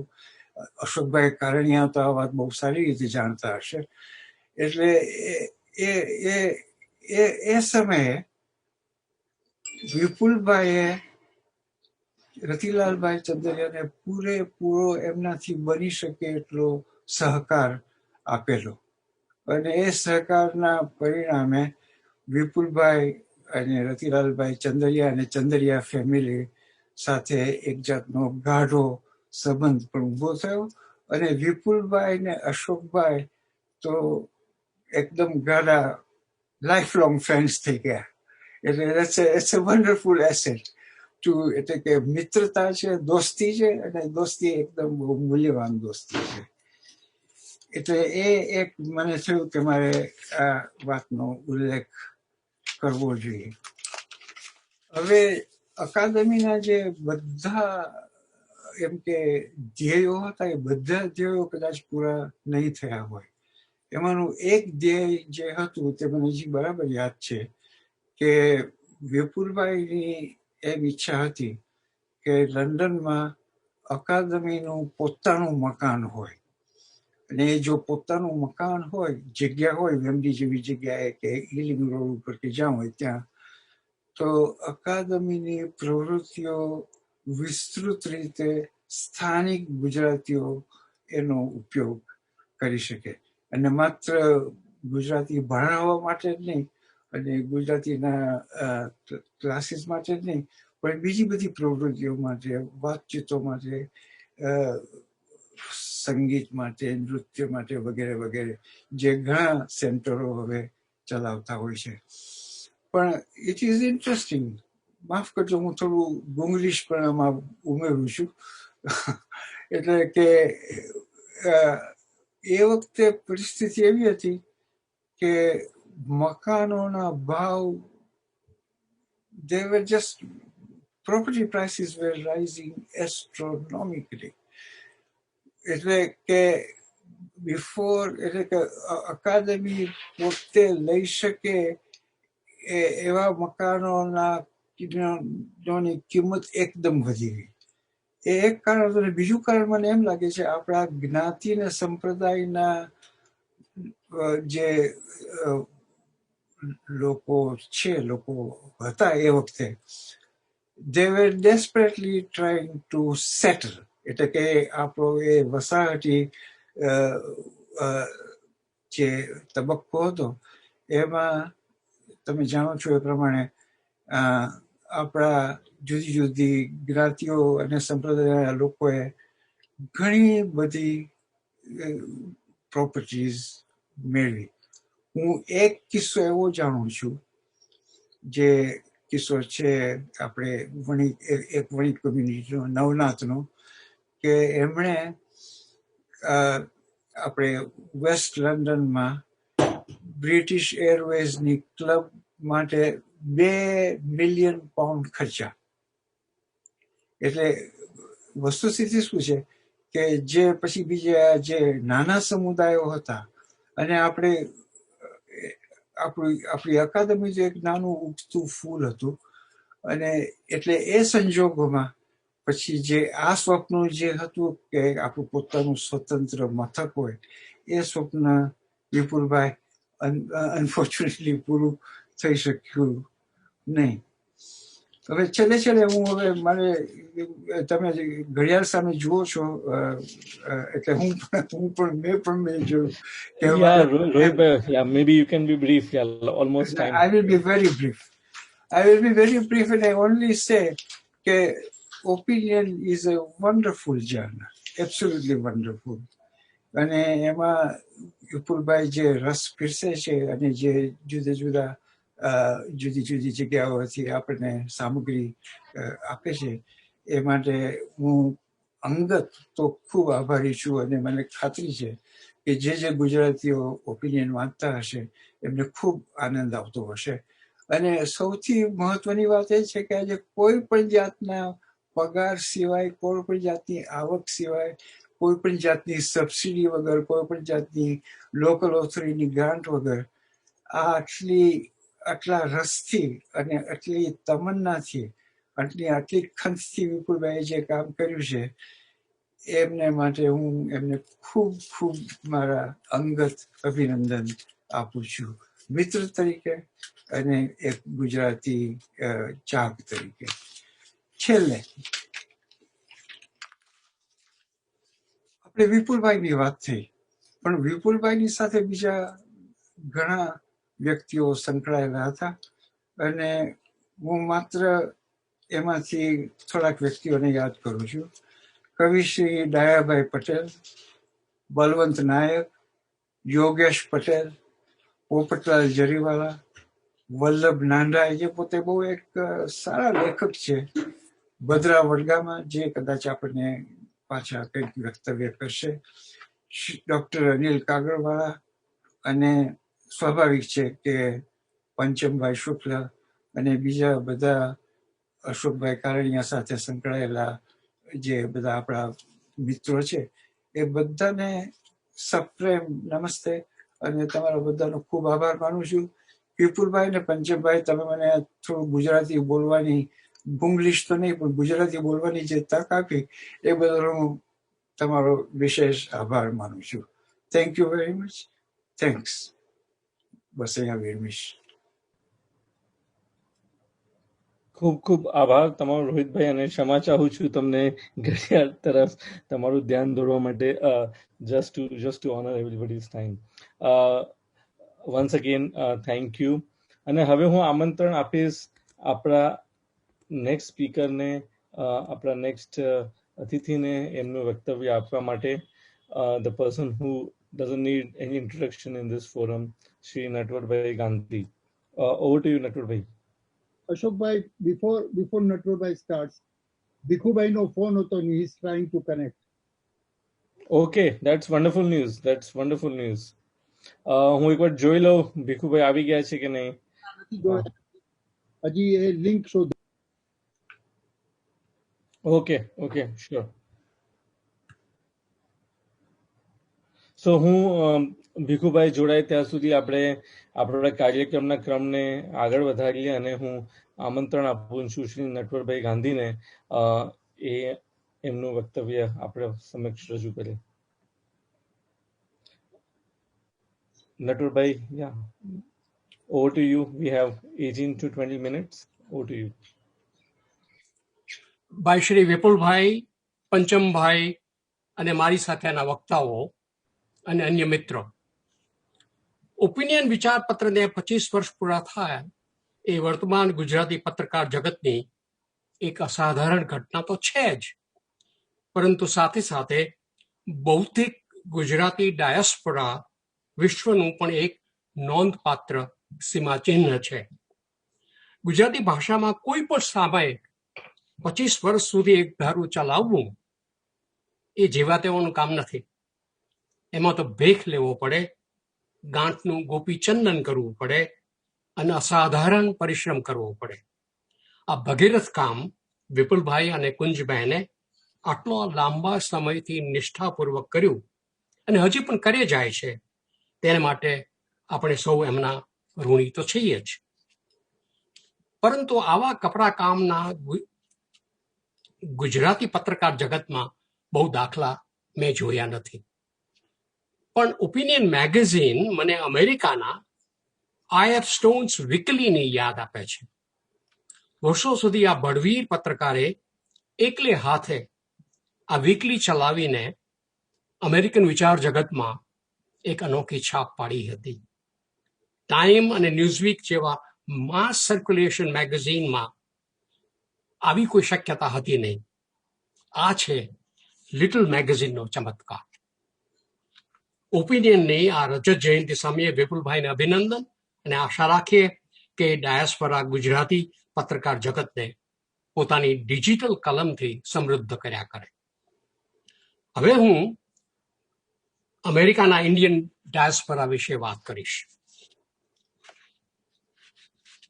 ડાયસ્પોરાનો એટલે કે વિદેશ ગમન અને વિદેશવાસનો ઇતિહાસ બહુ મોટો છે. યહૂદી પ્રજાએ જે રીતે અસહિષ્ણુ અને ધર્માંધ ત્રાસવાદીઓથી બચવા પોતાના ઘરબાર, માલ મિલકત અને દેશ છોડીને રઝળવું પડ્યું, તેની યાતનામાંથી ડાયસ્પોરાની વિભાવના શરૂ થઈ. એના મૂળમાં યહૂદીઓની સ્વદેશ પાછા જવાની ઝંખના હતી. એમના પર જે જુલમ થયો તે આજે ઓછા વધતા પ્રમાણમાં બીજી અનેક પ્રજાઓ ઉપર થઈ રહ્યો છે. આજે નિરાશ્રિતોની કોઈ કમી નથી, કેમ કે ત્રાસવાદી સરમુખત્યારોની કોઈ કમી નથી. દુઃખની વાત એ છે કે ક્લાઇમેટ ચેન્જ, ન્યૂ પેન્ડેમિક્સ અને ઠેર ઠેર દેખાતા સંકુચિત રાષ્ટ્રવાદ, નેરો નેશનલિઝમને કારણે આ નિરાશ્રિતોની સંખ્યા વધતી જશે. 2 વર્ષ પહેલા મિડલ ઇસ્ટમાંથી હજારો લોકો પહેરે કપડે નીકળી પડ્યા હતા. માઇલોના માઇલો સુધી બાળ બચ્ચાઓ સાથે ચાલી દે આ નિરાશ્રિતોએ યુરોપના બારણા ખખડાવ્યા હતા. તેવી જ રીતે આજે સેન્ટ્રલ અમેરિકામાંથી હજારો લોકો અસહ્ય હાડમારી વેચીને ભોગવીને પણ અમેરિકા આવી રહ્યા છે. વર્તમાન ટેકનોલોજીએ આપણી વસુધૈવ કુટુંબકમની વૈદિક કલ્પનાને સાચી પાડી છે. કમ્યુનિકેશનના વિવિધ સાધનોએ તેમજ એર ટ્રાવેલની સગવડતાએ દુનિયાને નાની બનાવી દીધી છે. વર્લ્ડ વાઇડ વેબને કારણે જગતનો કોઈ પણ ખૂણો હવે નથી અજાણ્યો કે નથી અંધારો. કોરોના પેન્ડેમિક ભલે ચીનના એક પ્રાંતમાં શરૂ થયો, પણ તે ત્યાં અટક્યો નથી, આખી દુનિયામાં પ્રસર્યો છે. જો ટેકનોલોજીએ આંતરરાષ્ટ્રીય સરહદો તોડી છે, તો મનુષ્ય સહજ વહેમ, સ્વાર્થ અને પૂર્વગ્રહોનો લાભ લઈ સત્તા ભૂખ્યા નેતાઓ દેશના દરવાજાઓ પણ બંધ કરે છે. આ કારણે દુનિયામાં હાલ તુરંત 80 મિલિયન નિરાશ્રિતો ઘરબાર વગરના રઝળે છે. આવી દુઃખદ પરિસ્થિતિમાં એક જગત કે જય જગતની વાત કરવી મને યોગ્ય લાગતી નથી. અમેરિકન ઇતિહાસમાં દુઃખે દાઝેલી અને ભૂખે ભાંગેલી ઇમિગ્રન્ટ પ્રજાઓની જે ચિત્ર છે તે ભારતીય ઇમિગ્રન્ટ પ્રજાનું નથી. 150 વર્ષ પહેલા રશિયન, ઇટાલિયન, આયરિશ લોકો અહીંયા આવ્યા હતા અને આજે અસંખ્ય સંખ્યામાં હિસ્પાનિક લોકો આવી રહ્યા છે. તે દિશામાં આ ભારતીયો નથી આવ્યા. એ બધા મોટે ભાગે દેશમાં સાધન સંપન્ન અને વ્યવસ્થિત ગોઠવાયેલા હતા. એ કઈ દેશમાંથી ભાગીને નથી નીકળ્યા. એ તો સ્વેચ્છાએ અમેરિકા આવ્યા છે અને અહીંના સુવાળા જીવનથી એવા તો ટેવાઈ ગયા છે કે એમાંથી ભાગ્યે જ કોઈ પાછું જવાનું નામ લે છે. અમેરિકાના લાંબા વસવાટ પછી આ ભારતીય ઇમિગ્રન્ટ્સને એક વસ્તુ સ્પષ્ટ થઈ છે કે આપણે હવે અહીં અમેરિકામાં જ રહેવાનું છે. દેશમાં તો વર્ષે 2 વર્ષે આંટો મારવા જવાય એટલું જ, બાકી તો અમેરિકા એ જ આપણો દેશ છે અને એ જ આપણું ઘર. 1960 અને 70ના ગાળામાં બહુ મોટી સંખ્યામાં જે ભારતીયો અહીં આવ્યા તે હવે નિવૃત્ત થવા આવ્યા લાગ્યા છે. તેમના છોકરાઓને ઘેરે છોકરાઓ રમે છે. ફૂટબોલ, એમટીવી, આઈફોન, પિઝા અને કોકોકોલા ઉપર ઉછેરેલા આ સંતાનો, આ બીજી ને ત્રીજી પેઢી એ અંશ અમેરિકન છે. અપૂર્વ કે સોના જેવા એમના કર્ણપ્રિય નામો કે એમનો ઘઉંવર્ણો વાન, એટલું જ ભારતીય તત્વ એમનામાં છે. બાકી બધી દ્રષ્ટિએ એ પ્રજા અમેરિકન છે. પ્રશ્ન એ છે કે આ નવી પેઢીની અસ્મિતા કઈ, એમનું સામાજિક અને સાંસ્કૃતિક ભવિષ્ય કેવું હશે, એમનું ધર્માચરણ કેવું હશે. આખી દુનિયામાંથી આવેલી ભાતીગળ પ્રજાઓના વૈવિધ્યને જે રીતે અમેરિકન ભઠ્ઠી, મેલ્ટિંગ પોટ, ધીમે ધીમે ઓગાળીને એકરસ કરી દે છે, તેવી જ દશા આપણી અહીં વસતી ભારતીય પ્રજાની થવાની છે. વૃદ્ધો વડીલો સાથે આપણો સંબંધ કેવો હશે? આવા અનેક પ્રશ્નો અહીંના ભારતીયોના મનમાં ભારેલા અગ્નિની જેમ ભરાઈને પડ્યા છે. એ છે અમેરિકન ડાયસ્પોરાના મૂળ પ્રશ્નો. અમેરિકામાં ભારતીય 3 તબક્કામાં આવ્યા. 1820થી માંડીને 1965 સુધીનો પહેલો તબક્કો, 1965થી 1990 સુધીનો બીજો તબક્કો, ત્યાર પછી આજ સુધીનો ત્રીજો. પહેલા તબક્કામાં મોટે ભાગે પંજાબી ખેડિયા કામદારો આવેલા.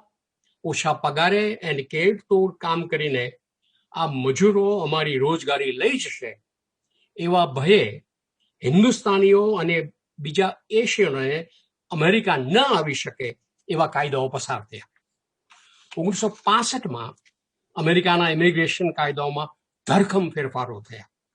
ઇમિગ્રન્ટ્સ ક્યાંથી આવે છે તેને બદલે તેની શી લાયકાત છે, એની શી આવડત છે, એ વાત ઉપર ભાર મૂકવાનું નક્કી થયું. વધુમાં એ જો doctor, nurse, engineer, pharmacist, professor વગેરે હોય તો એને ખાસ આવવા દેવા જોઈએ, કારણ કે અમેરિકામાં આવા કુશળ લોકોની ખૂબ જરૂર છે. આમ 1965માં જ્યારે અમેરિકન ઇમિગ્રેશનના બારણા ઉઘડ્યા ત્યારે ઘણા પ્રોફેશનલ ભારતીયો આવ્યા. આ એમનો બીજો તબક્કો. 1990થી 2000 સુધીના ગાળામાં અમેરિકામાં Y2K ટેકનોલોજીનો અત્યંત જટિલ પ્રશ્ન ઉભો થયો. તેનો ઉકેલ કરવા માટે દેશમાંથી લાખોની સંખ્યામાં ટેકનોલોજીના નિષ્ણાત ભારતીયો અહીંયા આવ્યા. આમ ભારતીય ઇમિગ્રેશનનો આ ત્રીજો તબક્કો. 1965ના મોકળા કાયદાને અનુસરીને એશિયા, આફ્રિકા અને લેટિન અમેરિકામાંથી મોટા પ્રમાણમાં જે ઇમિગ્રન્ટ્સ આવ્યા તેમને અનુસરીને એમના કુટુંબો પણ આવ્યા. આ કારણે અમેરિકાના રંગરૂગાન એકાએક જ બદલવા લાગ્યા. બિનગોરાઓની વસ્તી કૂદકે ને ભૂસકે વધવા માંડી. પરિણામે આજે સેન્સસની ગણતરી મુજબ 2045માં અમેરિકામાં ગોરાઓની બહુમતી નહીં રહે. અમેરિકામાં અત્યારે 4 મિલિયન ભારતીયો વસે છે. વિકસિત દેશોનો વિચાર કરીએ તો વધુમાં વધુ વિદેશવાસી ભારતીયો NRI અમેરિકામાં છે. અહીં લગભગ 350 મિલિયનની અમેરિકામાં વસ્તીને દ્રષ્ટિએ અહીંના ભારતીયોનું પ્રમાણ બહુ જ ઓછું ગણાય, પરંતુ પોતાના કૌશલ્ય, ખંત અને ભણતરને કારણે એમણે અમેરિકન સમાજમાં એક અગત્યનું સ્થાન પ્રાપ્ત કર્યું છે. એકાઉન્ટિંગથી માંડીને ઝૂઓલોજી સુધીના અનેક ક્ષેત્રોમાં આપણા ભારતીયો અત્યારે અગત્યનું કામ કરી રહ્યા છે. ઘણાઈને તો આંતરરાષ્ટ્રીય કીર્તિ મળી ચૂકી છે. વૈજ્ઞાનિક ક્ષેત્રોમાં આ ભારતીયોમાંથી ભવિષ્યના નોબેલ પ્રાઇઝ વિજેતાઓ નીકળશે તેવી સમર્થ એમની સિદ્ધિઓ છે. છેલ્લા 50 વર્ષોમાં વિજ્ઞાન અને અર્થશાસ્ત્રમાં જે ભારતીયોને નોબેલ પ્રાઇઝ મળ્યું છે તે બધાએ એમનું અગત્યનું કામ અમેરિકામાં કર્યું છે. આજે કોઈ પણ ક્ષેત્રનું પ્રોફેશનલ સામાયિક ઉગાડો તો તેમાં એકાદ ભારતીયનો મહત્વનો લેખ તમને જરૂર જોવા મળે. અમેરિકામાં ભાગ્યે જ એવી હોસ્પિટલ હશે તેમાં ભારતીય ડોક્ટર ન હોય, કે કોરોના વાયરસને કારણે ટીવી પ્રોગ્રામ જુઓ તો ભાગ્યે જ એવો કોઈ ટીવી પ્રોગ્રામ હશે કે જેમાં ઇન્ડિયન ડોક્ટર ન હોય. અહીં ભાગ્યે જ એવી કોઈ યુનિવર્સિટી હશે કે જેમાં ભારતીય પ્રોફેસરો ન હોય. અમેરિકાની મહત્વની એન્જિનિયરિંગ કન્સલ્ટિંગ કંપનીઓમાં ભારતીય એન્જિનિયરો મોટી સંખ્યામાં હોય જ. અમેરિકાની મોટેલોના ત્રીજા ભાગ આપણા વાણિજ્ય કુશળ પટેલભાઈઓએ કબજો કર્યો છે. એવી જ રીતે નાની નાની ફાર્મસીઓ એમના હાથમાં છે. નાની મોટી કન્સલ્ટિંગ કંપનીઓ, TV, radio, appliance, grocery, news stall, ધોબી, ઘરેણાં, સાડીઓ, ice cream, construction, insurance, real estate વગેરે નાના મોટા ધંધાઓમાં ભારતીયો, મુખ્યત્વે ગુજરાતીઓ, ખૂબ આગળ આવ્યા છે. આ ભારતીયોની આર્થિક સ્થિતિ એટલી તો નોંધપાત્ર છે કે ભણતર, આવક, મિલકત અને સામાજિક માન સન્માનની દ્રષ્ટિએ એમની ગણતરી અહીંના ટોપ 1% માં થાય છે. અહીં 2 લાખથી વધુ ઇન્ડિયન મિલિયોનેર વસે છે અને અમેરિકાના 400 અત્યંત ધનિકો બિલિયોનેર્સમાં 9 ભારતીયો છે. એમાં 2 તો ભારતીય મહિલાઓ છે. અત્યારે માસ્ટરકાર્ડ, માઇક્રોસોફ્ટ, IBM, હાર્મન ઇન્ટરનેશનલ અને ગૂગલ જેવી મહાન આંતરરાષ્ટ્રીય કંપનીઓના ચેરમેન ભારતીય ઇમિગ્રન્ટ્સ છે. આ બધું પહેલી પેઢીની ઇમિગ્રન્ટ પ્રજાથી શક્ય બન્યું એ એક અસાધારણ ઘટના છે. વર્ષો સુધી અમેરિકામાં રહેલા કવિશ્રી કૃષ્ણલાલ શિધરાણીએ વિદેશ વ્યાસની વ્યથા વ્યક્ત કરતા લખેલું કે ઉખડેલા ના આંબા ઉગે, ઘરે ઉગેલા આભે પોગે. પ્રથમ પેઢીના ભારતીયોની અમેરિકામાં થયેલી આ મહાન ઉન્નતિ જોતા એમ થાય કે શિધરાણીની આ નિરાશાજનક આગાહી અહીંના ભારતીય ઇમિગ્રન્ટ્સને લાગુ ન પડે. આપણા ભારતીયો જો આર્થિક રીતે અહીં ઠરીસ્થાન થયા છે તો સામાજિક દ્રષ્ટિએ અકળામણ અનુભવે છે. અમેરિકામાં આવેલી બધી ઇમિગ્રન્ટ પ્રજા પ્રથમ પેઢીમાં આ ત્રિશંકુ દશા અનુભવે છે. ધોબીનો કૂતરો નહીં ઘાટનો કે નહીં ઘરનો, એમ પહેલી પેઢીની ઇમિગ્રન્ટ પ્રજા જન્મભૂમિની મમતા મૂકે નહીં અને અમેરિકાનું આકર્ષણ છોડે નહીં. અને જો અમેરિકા ન છોડી શકાતું હોય તો પેલી દરિયાપારની જન્મભૂમિને કોઈ ચમત્કારથી અમેરિકામાં લાવી શકાય કે? પ્રદેશવાસની આ સામાજિક વ્યથાને કારણે આપણને ન્યુયોર્કમાં લિટલ ઇટલી કે માયામીમાં લિટલ હવાના જોવા મળે છે. એ જ પ્રમાણે આજે શિકાગોમાં ડેવોન એવેન્યુ, ન્યુયોર્કમાં જેક્સન હાઇટ્સ અને ન્યૂજર્સીમાં Oak Tree Road Little India તરીકે ઓળખાય છે. જોકે પ્રદેશવાસનો આ જે તરફડાટ છે તે પહેલી પેઢી ઇમિગ્રન્ટ ભારતીયોની છે. અહીં ઉછરતા એમના સંતાનો તો અંશે અંશ અમેરિકન જ છે. આ બાળકો બ્લોટિંગ પેપરની જેમ એમની આજુબાજુના અમેરિકન વાતાવરણને આત્મસાત કરે છે. એમની ભાષા, એમના ઉચ્ચારો, ભાવ અને પ્રતિભાવો, વાતો અને વિચારો આ બધું અમેરિકન છે. જ્યારથી એ બાળક ટીવી જોવાનું શરૂ કરે ત્યારથી જ એ ભારતીય મટીને અમેરિકન બનવાનું શરૂ કરે. ટીવીથી શરૂ થયેલું એનું અમેરિકનાઇઝેશન પાડોશ અને સ્કૂલમાં આગળ વધે છે. ખાસ કરીને તો સ્કૂલમાં જ ભારતીય કિશોરને એની અમેરિકન હયાતી મળે છે. એ કિશોરને પૂછશો તે ગર્વથી પોતાનું અમેરિકન અસ્તિત્વ જાહેર કરશે. આઈ એમ એન અમેરિકન. ભારતીય મા બાપોના આ અમેરિકન સંતાનોને ભારત સાથે બહુ લાગતું વળગતું નથી. અમેરિકન હયાતીના બાહ્ય લક્ષણો એમને જેટલા સહજ છે તેટલા ભારતીય જીવનના પ્રતીકો એમને સહજ નથી. આ સંતાનો પોતાનું સ્વતંત્ર વ્યક્તિત્વ વ્યક્ત કરવામાં કોઈ સંકોચ અનુભવતા નથી.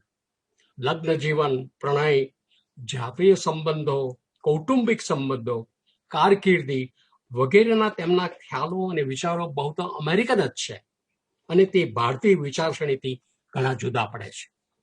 આનો અર્થ એ નથી કે આ પ્રજા સ્વચ્છંદી કે અવિવેકી છે. પ્રથમ પેઢીની વિલક્ષણતાઓ એમના સંતાનોમાં પણ ઉતરી આવી છે.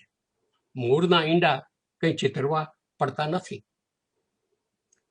આ અહીં ઉછરેલી પેઢીની સિદ્ધિઓ અસાધારણ છે. જેમ કે લુઇઝિયાના અને સાઉથ કેરોલિનામાં 2 ઇન્ડિયન ગવર્નર્સ થઈ ચૂક્યા છે. અત્યારે અમેરિકન કોંગ્રેસમાં 4 ઇન્ડિયન અમેરિકન બેસે છે. અને જે એક સેનેટર તરીકે ચૂંટાયેલા હતા કમલા હેરિસ આજે અમેરિકાના ઉપપ્રમુખ છે અને ભવિષ્યમાં એ અમેરિકાના પ્રમુખ બને એવી શક્યતા ઘણી છે. અત્યારના પ્રમુખ જોસેફ બાઇડનના એડમિનિસ્ટ્રેશનમાં લગભગ 50 ઇન્ડિયન ઊંચી કક્ષાના હોદ્દાઓ સંભાળે છે. આ તો માત્ર વોશિંગ્ટનની ફેડરલ ગવર્મેન્ટની વાત થઈ. સ્ટેટ એન્ડ લોકલ ગવર્મેન્ટમાં, યુનિવર્સિટીઓમાં, ફાઉન્ડેશનોમાં, સચિવાલયોમાં, જ્યુડિશરીમાં, સાહિત્ય, સંગીત અને કલા ક્ષેત્રે આમ વિવિધ જગ્યાએ બીજી પેઢીની ઇન્ડિયન અમેરિકનની સિદ્ધિઓ અત્યંત નોંધપાત્ર છે. દેશમાંથી ઉછરીને અમેરિકામાં આવેલી ભારતીય પ્રજા પોતાના મૂળિયા પકડી રાખે અને અમેરિકન ન બને તે સમજી શકાય છે. પણ તેઓ જ્યારે અહીં ઉછરતી પેઢીને ભારતીય બનાવવા મથે છે ત્યારે એક વિચિત્ર પરિસ્થિતિ ઉપજે છે. અમેરિકામાં ઉછરી અને અમેરિકન ન થવું અને ભારતીય બની રહેવું તે પાણીમાં પલળ્યા વગર તરવા જેવી વાત છે. આવા પ્રયત્નો જરૂર થયા છે પણ એ પ્રયત્નો જોખમી નીવડ્યા છે. સૌથી અગત્યનો પ્રશ્ન એ છે કે આ અમેરિકામાં વસતા ભારતીયોનું ભવિષ્ય શું છે. બીજી ઇમિગ્રન્ટ પ્રજાનો ઇતિહાસ એમ કહે છે કે અહીં વસતા ભારતીયોની ભવિષ્યની પેઢીઓ ભારતીય નહીં પણ અમેરિકન હશે. એનો અર્થ એ નહીં કે એ પેઢીઓ ભારતીય સંસ્કૃતિને ભૂલી જશે. આજે જે રીતે અહીંની બીજી ઇમિગ્રન્ટ પ્રજા પોતાના પૂર્વજોના મૂળ શોધવા, રૂટ્સ શોધવા જન્મભૂમિની યાત્રાએ જાય છે, તેવી જ રીતે અહીં ઉછેરતા ભારતીયો પણ ભારતીય સંસ્કૃતિ અને જીવન વિશેનું સંશોધન કરશે અને ગૌરવ કરશે. દૂર દૂરથી વહી આવતી અનેક નદીઓ જેમ સમુદ્રમાં મળે છે તેમ દુનિયાને ખૂણે ખૂણેથી અનેક પ્રજાઓ અમેરિકામાં આવીને વસે છે. નદીના મુખ આગળ સમુદ્રના પાણી ભલે નદીનો રંગ બતાવે, પરંતુ જેમ જેમ સમુદ્રમાં દૂર જઈએ તેમ બધું એકરસ થાય છે. એ પાણી નદીના મટીને સમુદ્રના બને છે. પહેલી પેઢીના ભારતીય ઇમિગ્રન્ટ્સ આજે નદીના મુખ આગળના પાણી સમા છે. એટલે એમના જુદા રંગો, એમની ભારતીયતા હજી સ્પષ્ટ દેખાય છે. પણ એમની ભવિષ્યની પેઢીઓ તો અમેરિકન મહાસમુદ્રમાં ક્યાં એકરાર થઈ ગઈ હશે. અન્ય પ્રજાઓ આ રીતે જ ધીમે ધીમે અમેરિકન બની છે.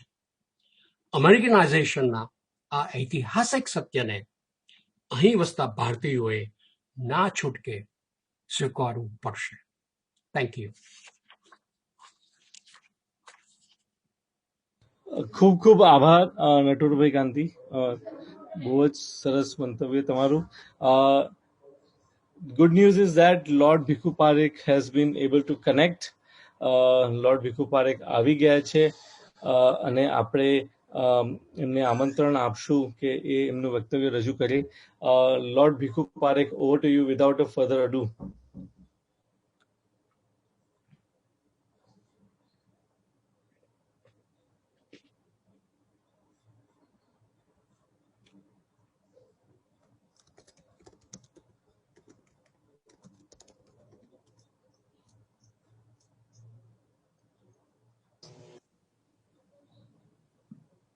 Can you hear me now?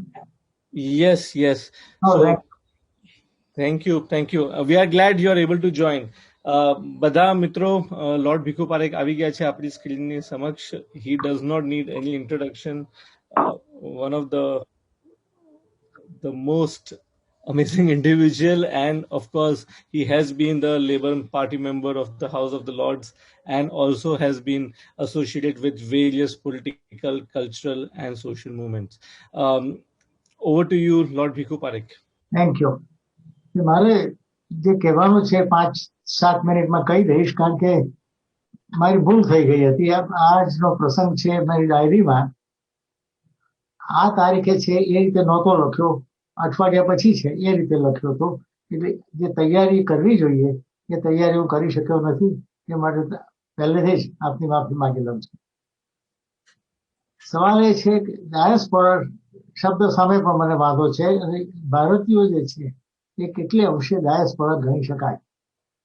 અત્યારે જે દુનિયાના લગભગ 42 જેટલા દેશોમાં આપણે વિખરાયેલા છીએ, અને 22 જેટલા દેશોમાં આપણે સબસ્ટેન્શિયલ નંબરમાં છીએ. તો એને આપણે ડાયસ્પોરા કહીશું, કારણ કે ડાયસ્પોરાનો અર્થ તો એ થાય છે એવી કમ્યુનિટી કે જે જૂની કમ્યુનિટીનો એક ભાગ છે અને જે પાછું ત્યાં વળવા માંગે છે, પાછું ત્યાં ભરવા માંગે છે, પાછું ત્યાં જઈને એ કમ્યુનિટીમાં રહેવા માંગે છે. એવો તો આપણો કોઈ વિચાર નથી. એટલે ડાયસ્પોરા શબ્દ પણ જરા અજુગતો છે, અને એને માટે કોઈ ગુજરાતીમાં શબ્દ શોધાયો હોય એવું મને યાદ નથી. બિફોર રોહિતભાઈ ખ્યાલ હોય તો મને કહેજો કે ડાયસ્પોરા માટે આપણે ગુજરાતીમાં શું શબ્દ વપરાય છે. પરદેશી દેશી એ ના ચાલે, બીજા કોઈ શબ્દ હોય તો મને કહેજો, મને ખાસ જાણવામાં રસ છે. છતાં શબ્દ વાપરતો રહીશ, કારણ કે બીજો પર્યાય એના માટે મને જડતો નથી. સવાલ મારે એટલો જ પૂછવો છે કે એ ડાયસ્પોરા જે છે એ ડાયસ્પોરાના ભારત જોડેના સંબંધો કઈ જાતના છે, અને એ સંબંધોના લઈને એ ડાયસ્પોરામાં અત્યારે શું ફેરફારો થઈ રહ્યા છે અને કયા ફેરફારો ભવિષ્યમાં થશે, એ અંગે મારે 2-3 વિચારો રજૂ કરવા છે. અને એ વિચારો ખાસ કરીને રજૂ થયા હતા પ્રાઇમ મિનિસ્ટર મનમોહનસિંહના જમાનામાં. એક ગ્લોબલ ઇન્ડિયન એડવાઇઝરી કમિટી હતી, એમાં અમે 7-8 જણા હતા. અમર્ત્ય સેન હતા, જગદીશ ભગવતી હતા, હું હતો. અને 5 વર્ષ સુધી અમે રેગ્યુલરલી જાન્યુઆરી મહિનામાં 3 દિવસ માટે મળતા હતા. તે વખતે માત્ર આ ઇન્ડિયન ડાયસ્પોરાના પ્રશ્નો ઉપર જ ચર્ચા ચાલતી હતી કે એ ડાયસ્પોરા ભારતના વિકાસમાં શું ફાળો આપી શકે. એ વિચારો ઉપર અવલંબિત રહીને, આધાર રાખીને હું કંઈ કહેવા માંગુ છું. પહેલી વસ્તુ એ છે કે આપણા જે પ્રદેશમાં જે રહે છે એને એવી એક કલ્પના છે કે બધા ભારતીયો જે રીતે અમેરિકામાં થયું એવું બીજા દેશમાં થશે. અમેરિકામાં જેમ નેત્રોભાઈએ કહ્યું તેમ તમારી પાસે 50 જેટલા માણસો ભારતીય પરિવારના છે અને સારી સારી જગ્યાએ છે. આપણે પ્રેસિડેન્ટે કહ્યું તો મારો વાઇસ પ્રેસિડેન્ટ, પછી સ્પીચ રાઇટર, સર્જન જનરલ, મોટી મોટી જગ્યાએ અમેરિકામાં ભારતીયો છે. એવું ઇંગ્લેન્ડમાં હમણાં આવ્યું છે કે તમે ચાન્સલર ઓફ એક્સચેકરને જુઓ કે બીજાઓને જુઓ તો આપણા ભારતના છે. એવું બીજા કેટલા દેશોમાં થઈ રહ્યું છે. કંઈક અંશે મોરિશિયસમાં થઈ રહ્યું છે, ક્યાંક આપણે સારી એવી સંખ્યામાં છે. કંઈક અંશે કેનેડામાં થઈ રહ્યું છે. એ સિવાય બીજા કોઈ દેશમાં આપણી પ્રગતિ એટલી બધી દેખાતી નથી. એનું શું કારણ? કઈ જાતની પ્રગતિ ક્ષેત્રમાં આપણે પ્રગતિ કરી રહ્યા છે અને કઈ જાતના ક્ષેત્રમાં આપણે નહીં. અમેરિકામાં આપણી પ્રગતિ જબરદસ્ત છે.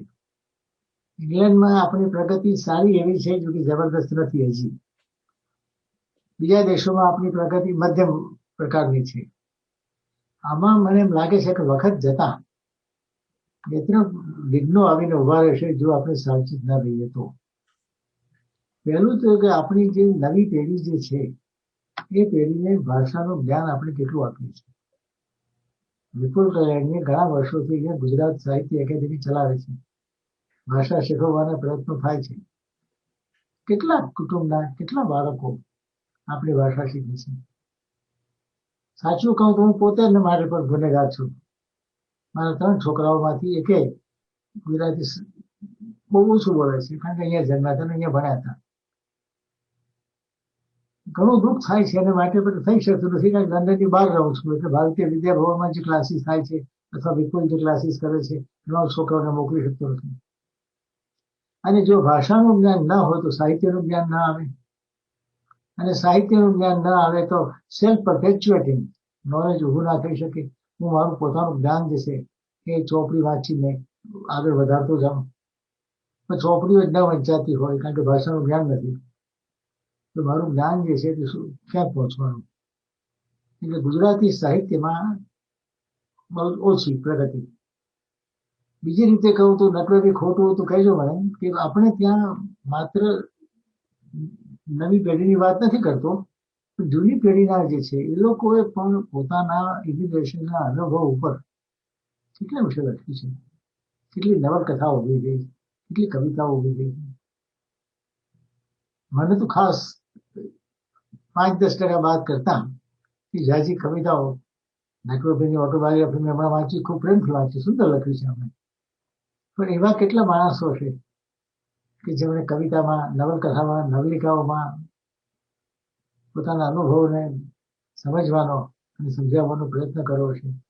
અને એ જ્યાં સુધી સાહિત્ય ડાયસ્પોરાનું આખું એક સાહિત્ય ઉભું ન થાય ત્યાં સુધી ડાયસ્પોરાની કલેક્ટિવ કોન્શિયસનેસ ન આવે. કારણ કે કલેક્ટિવ કોન્શિયસનેસ ત્યારે આવે કે જ્યારે આપણે આપણા અનુભવ એક છે, સરખા છે, એ સમજતા થઈએ. અને સમજતા ત્યારે થઈએ કે જેને સાહિત્યકાર એના વિશે કંઈ કહે. સાહિત્ય સમાજનું સર્જન છે, પણ સમાજ એ પણ સાહિત્યનું સર્જન છે. સાહિત્યકાર સમાજને ઉભો કરે છે. એટલે પહેલું તો મને એમ લાગે છે કે આપણી પેઢીમાં ધીરે ધીરે સાહિત્ય અને ભાષાનું જ્ઞાન ઓછું છે. એને લઈને કેટલાક પ્રશ્નો ઉભા થવાના. એક પ્રશ્ન એ ઉભો થાય છે, બીજો પ્રશ્ન આની જોડે સંકળાયેલો, કે આ પેઢીના માણસો છે, અમેરિકામાં વસતા ગુજરાતીઓ, ઇંગ્લેન્ડમાં વસતા ભારતીયો જોડે શું સંબંધો એમના. હિન્દુસ્તાનમાં જે રિસર્ચ થયું હતું, જે મનમોહનસિંહના જમાનામાં અમને કોન્ફિડેન્શિયલી આપવામાં આવ્યું હતું, એમાં એ લોકોએ તપાસ કરી હતી કે ભાઈ પ્રદેશમાં રહેતા હિન્દુસ્તાનીઓ જે છે એમનું હિન્દુસ્તાનમાં રહેતા હિન્દુસ્તાનીઓ પ્રત્યેનું વર્તન કેવું. પેટ્રોનાઇઝિંગ. ત્યાં જઈએ તો અંકલ શામથી કાકા આવ્યા છે અને કાકા આપણને પૈસા આપતા રહેશે, અને એ કાકા ન આપતા જાય તો આપણે એમને છેતરવા કેમ. એવા પણ કિસ્સાઓ બને છે કે અમેરિકાથી કે ઇંગ્લેન્ડથી ગયેલા માણસોની પ્રોપર્ટી વગેરે પણ ભારતના વકીલો આરામથી ઉઠાવી લે છે. પ્રોટેક્શન આપવામાં આવે છે, પણ પ્રોટેક્શનની પણ મર્યાદા છે. આને લઈને બે ગ્રુપ્સ વચ્ચે જે મૈત્રી અથવા તો સદભાવ હોવો જોઈએ એ એટલો બધો વધ્યો નથી. હું ભારતમાં ગયો 1981 વાઇસ ચાન્સલર બરોડા યુનિવર્સિટીના તરીકે. ત્યારે મેં ત્યાંથી 3 વર્ષ સુધી પરદેશમાંથી આવતા ભારતીયોને જોવાનો પ્રયત્ન કર્યો. એક પરદેશી ભારતીય ત્યાં રહ્યો, તેની દ્રષ્ટિએ હું જોતો હતો કે આ બધા માણસો પરદેશી આવે છે, એના વિશે ભારતીયો શું માને છે. અને એમાં આ વસ્તુ એવું જ છે પ્રમાણ. એ માણસો પૈસા વાળા છે, અથવા તો આપણા હતા એક જમાનામાં ત્યાં ગયા છે, હવે આવીને ત્યાંથી વટ મારે છે, જેને આપણે પેટ્રોનાઇઝિંગ એટીટ્યુડ કહીએ. પેટ્રોનાઇઝિંગ એટીટ્યુડ પર રહ્યું છે. એને લઈને મોટાભાગના માણસો પરદેશમાં વસતા ભારતીયો અને હિન્દુસ્તાનમાં વસતા ભારતમાં વસતા ભારતીયો વચ્ચે એક સમન્વય થવો જોઈએ, કોમન સંસ્થાઓ ઉભી થવી જોઈએ. એવું કંઈ ઊભું થતું મને લાગતું નથી. અને એને લઈને બીજું પરિમાણ ઊભું થાય છે, અને તે એ કે ભારતની જે પોલિટિક્સ જે છે એ એક પ્રકારનું પોલિટિક્સ પરદેશમાં વસતા ભારતીયો ઉપર એની અસર પડે છે, જેને આપણે એક લોંગ ડિસ્ટન્સ નેશનલિઝમ કહીએ. અહીંયા બેઠા બેઠા અમે ભારતીય છીએ, અમે હિન્દુ છીએ, આ પ્રકારની ભાવના. અને એને લઈને હિન્દુત્વનો જે અમુક ભાવ જે છે એ પરદેશમાં વસતા ભારતીયોમાં રહેવાનો, કંઈક અંશે એ તો રહેવાનો. અહીંયા ક્રિશ્ચન્સ છે, અમેરિકામાં ક્રિશ્ચન્સ છે, પેન્ટેકોસ્ટલ છે, આ બધા છે. હું કોણ છું? હું હિન્દુ છું, બરાબર છે, વાંધો નથી. પણ પછી જયારે આગળ જઈને હું હિન્દુ, આ પ્રકારનો હિન્દુ છું અને મારો દુશ્મન આ છે, એ જયારે ભાવના ઉભી થાય છે ત્યારે ઝઘડાનો મોડ રોપાય છે.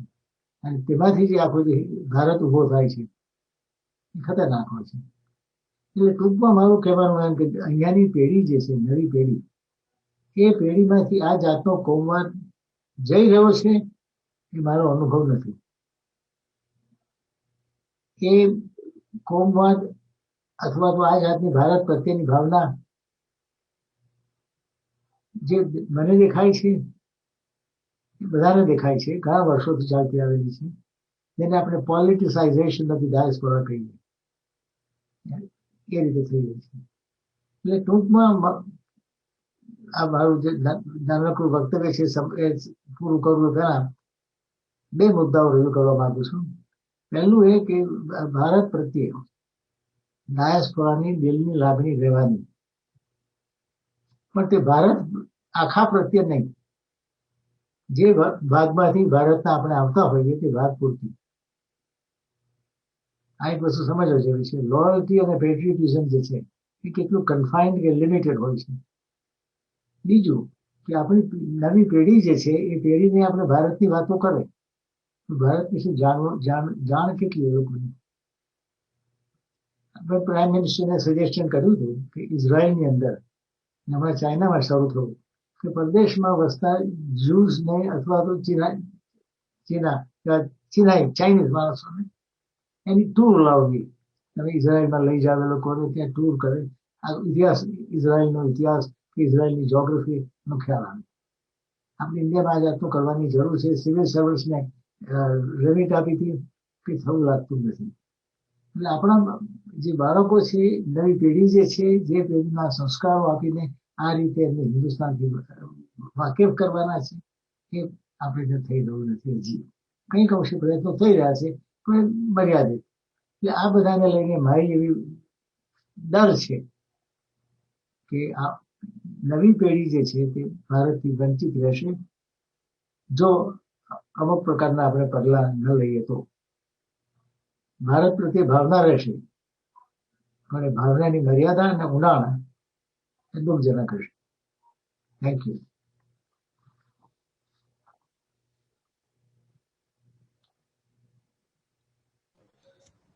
ધન્યવાદ, ખૂબ ખૂબ આભાર તમારો lord Bhikhu Parekh. We are glad at least you could make it and we could hear you and have your rich insights and perspectives. હવે આપણે આજના કાર્યક્રમ વારસાની ભૂમિ, ડાયસ્પોરા વિશ્વ તેમજ જય જગત એના આપણે અગલા પડાવ પર જઈએ અને એમાં આપણે વાચક સભાના આપણા મિત્રોને સાંભળીએ. સર્વપ્રથમ હું આમંત્રણ આપીશ ચિરાગભાઈને, પછી જેલમ હાર્દિક જે ફરી ઓસ્ટ્રેલિયાથી જોડાઈ રહ્યા છે, અને પછી આપણા ખૂબ લાડકા ભદ્રાબેન. તો સર્વપ્રથમ ભારતથી ચિરાગભાઈ ઠક્કર. વાચક સભામાં આપણે લગભગ બધાને 5 થી 7 મિનિટનો સમય છે, તો હું આમંત્રણ આપી રહ્યો છું ચિરાગભાઈ ઠક્કરને. હેલો, સંભળાય છે ને? બિલકુલ, we can here you loud and clear Chiragbhai. Okay.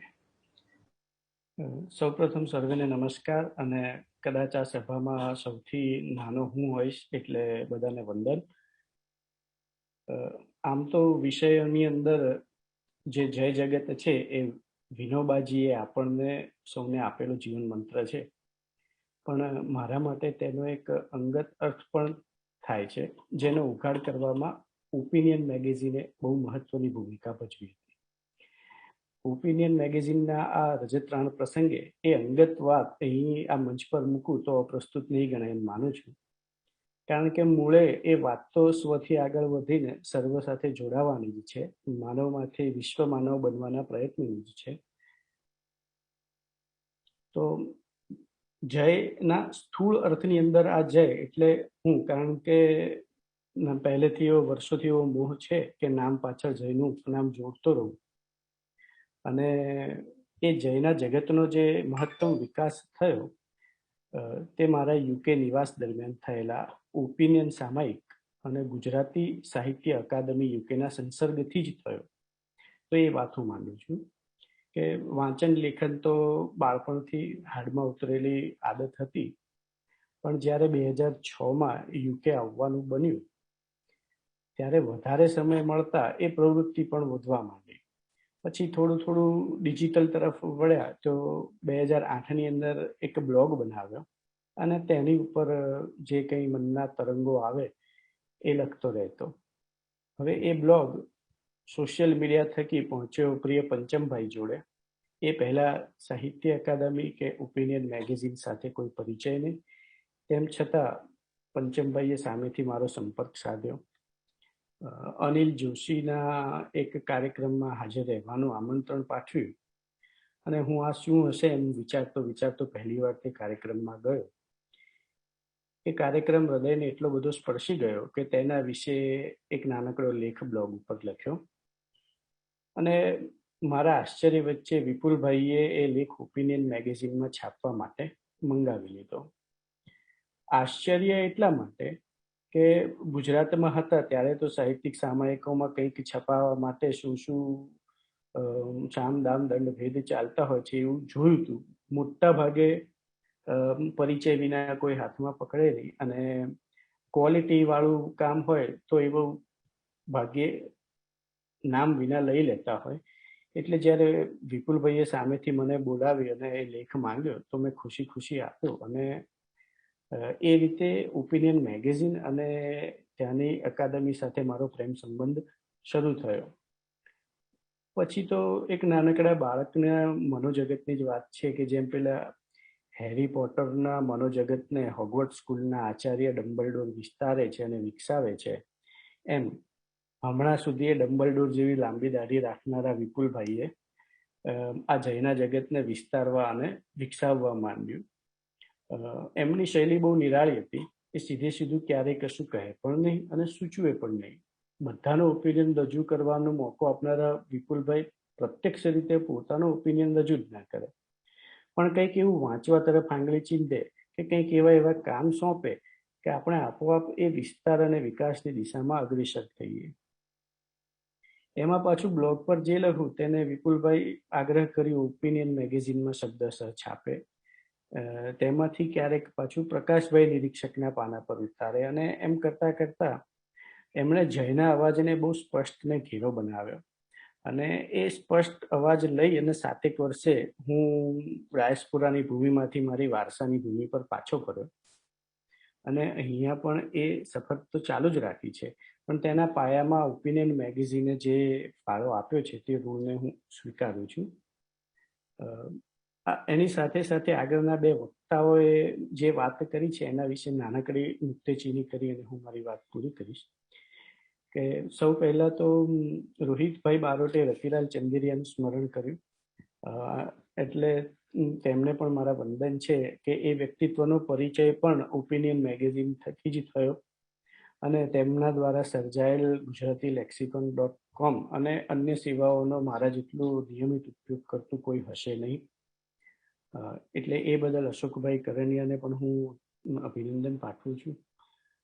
આરાધનાબેન ભટ્ટે જે રેસિઝમ અને રિવર્સ રેસિઝમની વાત કરી એ પણ ખૂબ મહત્વની વાત છે.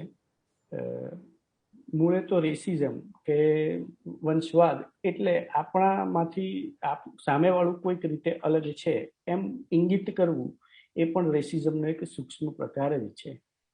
અને જ્યારે હું ડાયસ્પોરા વિશ્વમાં એટલે કે યુકેની અંદર 7 વર્ષ રહેતો હતો ત્યારે મેં સતત જોયું કે આપણા ગુજરાતીઓમાં અથવા ભારતીયોની અંદર તો એ હતું જ કે જેવા 2 અજાણ્યા ગુજરાતીઓ મળશે એટલે એમ પૂછી લે કે તમે કયા ગામના કે તમે કેવા, એટલે એવી પૂછ્યા પાછળ કોઈ ખરાબ આશય હશે એવું માનવાને મન નથી કરતું હતું, પણ એમ છતાં એ જે ભેદ પાડવાની વાત થાય છે એને પણ આપણે સૂક્ષ્મ પ્રકારનું રિવર્સ રેસિઝમ ગણી શકીએ. આશા છે કે એ દિશાની અંદર કંઈક કામ થાય અને એ વિચારસરણી આપણા મગજમાંથી હટે એમાં ઓપિનિયન મેગેઝિન કંઈક ભાગ ભજવી શકે તો ઘણો આનંદ થશે. લોર્ડ ભીખુ પારેખે પૂછ્યું કે ગુજરાતીની અંદર ડાયસ્પોરા માટે કોઈ શબ્દ વપરાય છે, તો આમ તો નથી વપરાતો. ડાયસ્પોરા જ છે, પણ ક્યારેક યાયાવર પણ કહેવાતા હોય છે કે ડાયસ્પોરા વિશ્વમાંથી કોઈ આવ્યું છે તો યાયાવર આવ્યા છે એમ કહેવાતું હોય છે. કદાચ તમને શબ્દ સ્વીકૃત લાગે તો આનંદ થશે.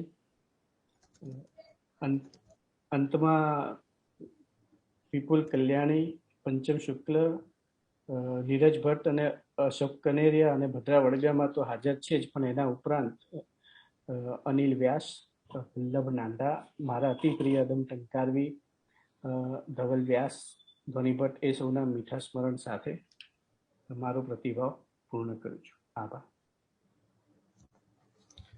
ધન્યવાદ ચિરાગભાઈ. આ વચ્ચે આપણે સમાચાર આવી ગયા છે કે ઇન્દુભાઈ જાનીએ રજા લઈ લીધી છે. વિપુલભાઈએ શરૂઆતમાં એમની નાદુરુસ્તીની વાત કરી હતી. Very very sad news for us. The show must go on. હવે આપણે ભારતથી જઈએ ફરી down under. Let's go towards again Australia. અને ઓસ્ટ્રેલિયાથી વાચક સભામાં આપણે જોડાઈ રહ્યા છે જેલમ હાર્દિક. એમનો ફરી વિડીયો રેકોર્ડેડ મેસેજ છે, તો હું નીરજભાઈને ફરી વિનંતી કરીશ કે એ મેસેજને પ્લે કરી દે. પ્રણામ સૌને. ઓપિનિયનની આ ઉજવણીમાં ભાગ લેવાનો અને એ નિમિત્તે તમને સૌને મળવાનો મને ખૂબ આનંદ છે. મારો આ આનંદ એટલા માટે કે ઓપિનિયન 15 વર્ષનું હતું ને ત્યારથી હું એને ઓળખું. વાત એમ છે કે 2010માં અમે થોડો વખત ઇટલી હતા. ત્યારે ત્યાંના એક અનુભવ વિશે મેં થોડુંક લખ્યું. હાર્દિક મને કહે કે આ લેખ તું ઓપિનિયનવાળા વિપુલભાઈ કલ્યાણીને મોકલ. મને એમ થયું કે મારા જેવી એક અજાણીએ આમ અમસ્તા જ લખેલું કંઈક વિપુલભાઈ શું કામ વાંચે, પણ તોય મેં મોકલી દીધું. તમને નવાઈ લાગશે કે વિપુલભાઈનો મને તરત જ જવાબ આવ્યો. એમણે મારો લેખ પ્રેમથી વાંચ્યો તો એટલું જ નહીં, પણ ખૂબ મહેનતથી એને યોગ્ય જગ્યાએ એમણે છપાવ્યો પણ હતો. ત્યારની ઘડી ને આજનો દિવસ મારા જેવા કેટલાયને એ જ પ્રેમથી ઓપિનિયનમાં વિપુલભાઈ આવકારતા રહ્યા છે, અને એ પણ કોઈ પણ અહમ વિના. અને એટલે જ એમણે વાવેલું આ ઓપિનિયન આજે આટલું બધું વિસ્તર્યું છે અને આપણે એને ઉજવવા આજે ભેગા થયા છીએ. એનું ડિજિટલ વર્ઝન જ જુઓ.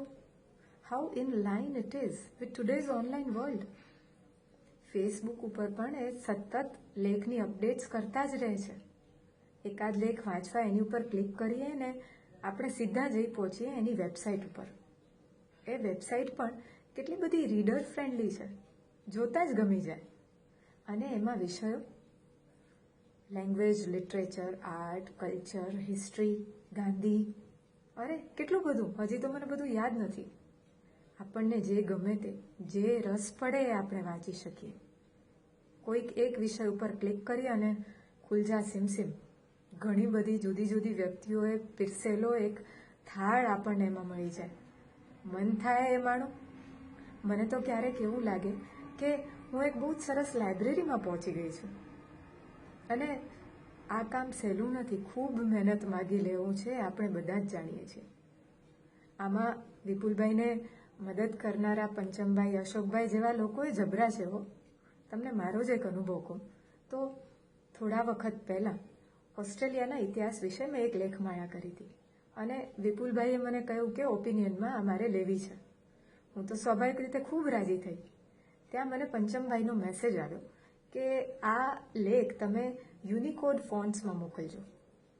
હવે યુનિકોડ ફોન્ટ્સ મારા માટે એલિયન, પણ એમણે ખૂબ ધીરજપૂર્વક ફોડ પાડીને મને સમજાવ્યું કે લેખ જો યુનિકોડ ફોન્ટ્સમાં હોય ને તો જ એ ગૂગલ સર્ચમાં દેખાય અને તો જ એ વધુમાં વધુ લોકો સુધી પહોંચી શકે. ખૂબ મહેનત માગી લેવું આ સ્પષ્ટ ને સ્પષ્ટ સેવાનું કામ, છતાંય જુઓ એમની દરકાર, એમની કાળજી. વંદન છે આ સૌને. જીવવા માટે અને એમાંય સારી રીતે જીવવા માટે નવું જાણવાની, નવું વાંચવાની, વિચારવાની, જોતા રહેવાની ખૂબ જરૂર છે. આપણે બધાને ખબર છે, પણ અત્યારના આ અઘરા સમયમાં તો એની જરૂરિયાત ખૂબ જ વધી ગઈ છે. મને અત્યારે આપણા ખૂબ ગમતા કવિ વિનોદ જોશીની આ પંક્તિઓ યાદ આવે કે ખુલ્લી પાંખે પિંજરમાં ને બાંધી પાંખે બાર, અમે જીવતા લઈને એવા પંખીનો અવતાર. આપણી હાલત અત્યારે આ પંખીથી કાંઈ બહુ જુદી નથી. પિંજરું હોય કે ન હોય, દેખાતું હોય કે ન હોય, પણ આપણે એક રીતે તો બંધાયેલા જ છીએ. અને છતાં પણ આપણી સામે જો કોઈ આકાશ ઉગાડતું હોય તો એ છે ઓપિનિયન. નવા નવા વિચારો, નવી નવી વાતો લઈને સતત નવી નવી દિશાઓ આપણી માટે ઉગાડી રાખવા માટે એમના આખા પરિવારનો હું ફરીવાર આભાર માનું છું. આવું સરસ કાર્ય સતત આટલા પ્રેમથી કરે છે, એટલે જ આપણે આટલું વાંચતા રહીએ છીએ, વિચારતા રહીએ છીએ અને એટલે જીવંત રહીએ છીએ. ફરી એકવાર એમનો ખૂબ આભાર અને આ પર્વની એમને ખૂબ શુભેચ્છાઓ. Thank you. આભાર જેલમ હાર્દિકનો એમના મેસેજ માટે. અને હવે આપણે ફરી આવીએ લંડન તરફ. ફરી આપણા GLAના જ ભદ્રાબેન વડગામાને સાંભળીએ, એમનું વિચારો સાંભળીએ. લંડન પહોંચવા પહેલા જ મને લંડનની સૈર કરાવી હતી એમને, લંડન બસ નામના એમના લેખથી. So Bhadra Vadgama, back to you. Thank you.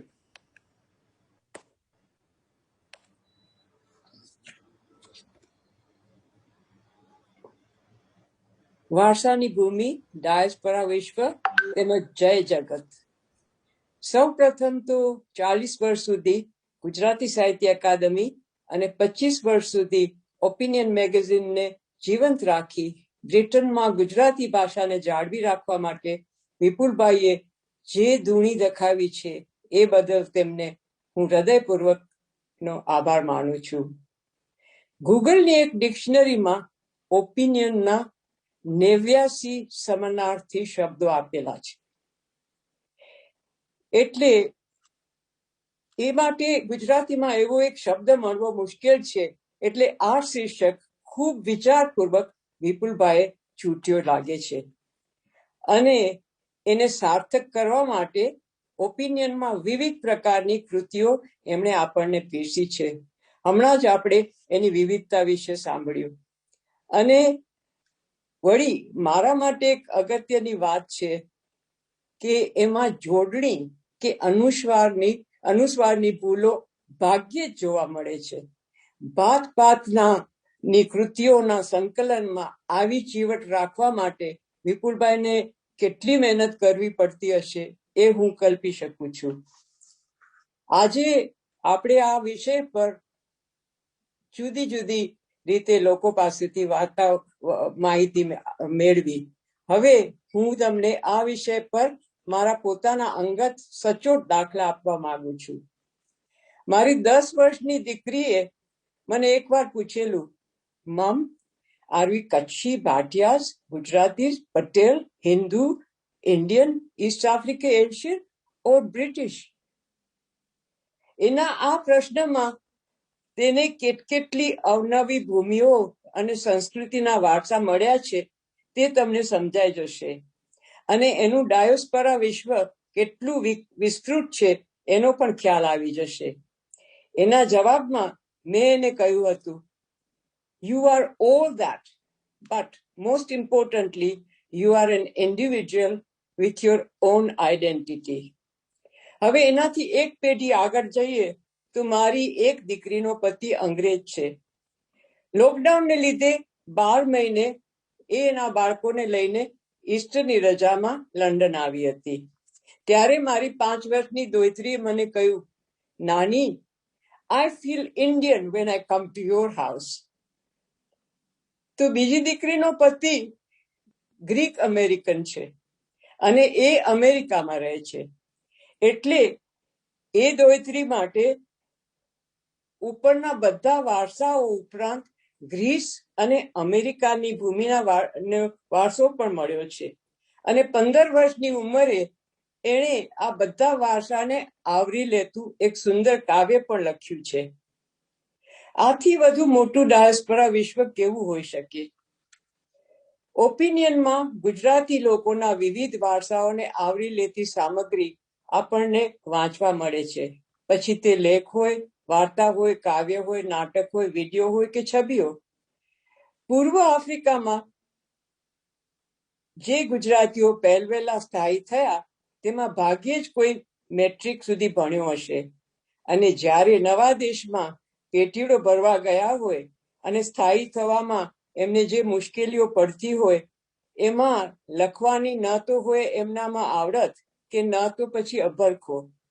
પણ ઓપિનિયનમાં વિપુલભાઈએ અમારા પૂર્વ આફ્રિકાના વસાહતોના ફોટા, લેખો, પછી ભલે તે અંગ્રેજીમાં હોય, એ બધું છાપીને અમારા ડાયસ્પોરાની જે ઘણી બધી માહિતીઓ તાજી રાખી છે.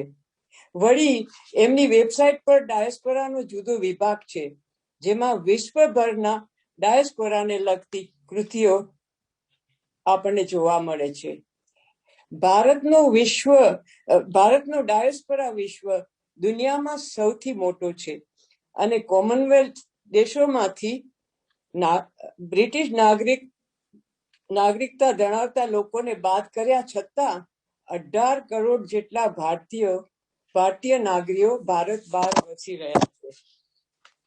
ક્યારેક એવું પણ લાગે છે કે અમુક મા બાપે પોતાના બાળકોને વારસાની ભૂમિકના સંસ્કારો ન પણ આપ્યા હોય અથવા તો બાળકોએ તે અવગણ્યા હોય. ભીખુભાઈએ આપણને એ વિશે થોડી ઘણી વાત કરી, પણ મને લાગે છે કે એ સંસ્કારો કદી સંપૂર્ણ રીતે લુપ્ત થતા નથી. એનો દાખલો રંજના હરીશે સુંદરી વિશે ઓપિનિયનના એક અંકમાં આપેલો લેખ છે, એમાં જોવા મળે છે.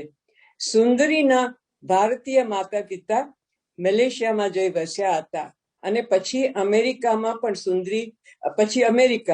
પણ સુંદરીને ન તો ભારતની કે ન તો મલેશિયાની સંસ્કૃતિ વિશે એમણે જાગૃત રાખી હતી. છતાંય નવાઈની વાત તો એ છે કે 3 મહિના સુધી સતત એને સ્વપ્નમાં એક મહાકાય વાનર પોતાની પાસે બોલાવતો હોય એવું સ્વપ્ન એને આવતું. જ્યારે એને જાણ થઈ કે વાનર હનુમાનજી હતા, ત્યારે એને તેના ભારતીય વારસા વિશે જાણવાની ઉત્કંઠા થઈ અને આખરે એ હનુમાનની ભક્ત બની ગઈ. આપણે એ પણ વાત સાંભળી કે જ્યારે માતૃભાષા જો ન આવડતી હોય તો એ ભાષા સાથે સંકળાયેલી સંસ્કૃતિ નથી જળવાઈ શકતી. હા, અમુક અંશે તે સાચું છે, પણ માતૃભાષા ન જાણતા કેટલાય યુવા લોકોને સંપૂર્ણ રીતે ગુજરાતી સંસ્કૃતિમાં રાજતા મેં અહીં બ્રિટનમાં જોયા છે, જે એક ગર્વ લેવાની વાત છે. જો આ વિષય પર વધુ ઊંડી વિચારણા કરવી હોય, કેમ કે એમાં ગુજરાતીઓના સંકુચિત માનસનો પણ ઉલ્લેખ છે, તો 28/10/2020 વિપુલભાઈએ લખેલા લેખને તમારે વાંચવો રહ્યો. લેખનું શીર્ષક છે બાપિકા ઓરતા, વર્ણને વારસાની વાતડિયું. આ લેખના સંદર્ભમાં મેં એમને આ લખેલું: ગુજરાતીપણાની સંકુચિતતા વિના હું તો ભાટિયા, કચ્છી, ગુજરાતી, ભારતીય, જંગબારી, યુગાન્ડન, કેનિયન અને બ્રિટિશ દરેક પ્રાંત કે ભૂમિના વારસાના ઉચ્ચ ગુણોના પલ્લામાં બેસી જ્યારે પણ મોકો મળે ત્યારે તેમની જયગાથા ગાઉં છું અને બ્રિટિશપણામાં રાચું છું. અને આખરે આપણે જય જગત તરફના સંદર્ભમાં જઈએ તો મારે ઉમાશંકર જોશીના કાવ્યની પંક્તિઓને થોડોક વળાંક આપવો છે. જે નહીં જ ગુજરાતી, જે હો કેવળ ગુજરાતી, એ તે કેવો ગુજરાતી જે વસ્યો છે સાગર પાર, Africa, Australia, Eden, Muscat, Pakistan, Lanka, Singapore, Malaysia, Mauritius, Hong Kong, Fiji, New Zealand, Japan, Britain, Canada કે યુએસમાં, અને એ વસાહતના દેશોના નામે તેની ઉછળે ના છાતી. Thank you.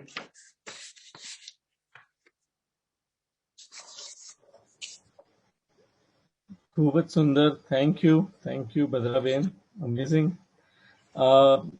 આજનો આપણો કાર્યક્રમ પૂર્ણ થાય છે, પણ એની પહેલા હું બધાને આભાર વંદન કરવા પહેલા ફરી બધાને યાદ અપાવી દઉં કે ઇન્દુભાઈ જાની રજા લઈ લીધી છે.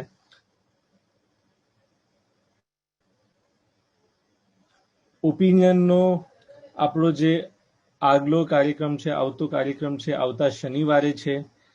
We are moving towards the grand finale. The crescendo is rising. આવતો શનિવારનો પ્રોગ્રામ ફરી બપોરના 2 વાગે લંડન ટાઈમે, ભારતના સાંજના 6:30 વાગે અને ન્યુયોર્કના સવારે 9 વાગે છે. આવતા શનિવારે we have a star-studded lineup. We have Babubhai સુતાર, આપણા ગુજરાતી લેક્સિકોન, ગુજરાતી લિટરેરી એકેડમી અને બધાના આપણા પ્રિય બાબુભાઈ સુતાર એ અનુસત્યના જમાનામાં સાહિત્ય, literature in the age of post truth વિશે વાત કરશે. પછી સુશ્રી રૂપાલી બર્ક જ્ઞાનના યુગમાં સાહિત્યિક અને સંલગ્ન પ્રવૃત્તિઓના બદલાતી ભૂમિકા એના વિશે વાત કરશે.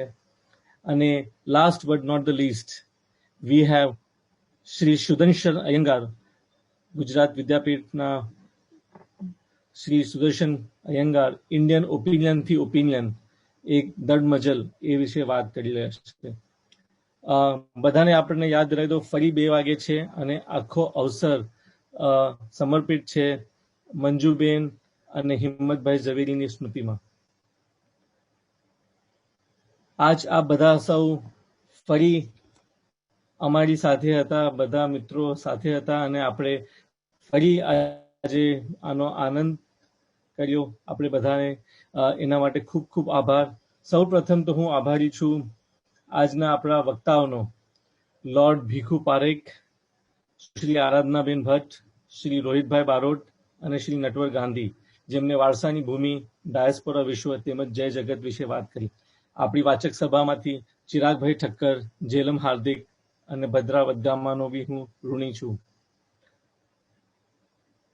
શ્રી વિપુલભાઈ કલ્યાણી, કુંજ કલ્યાણી, પંચમભાઈ શુક્લા, નીરજભાઈ, ગુજરાતી લેક્સિકોનના મૈત્રીબેન શાહ, એમનો બી હું આભારી છું કે જેમની મહેનતથી આ આપણે અવસર પાર કર્યો.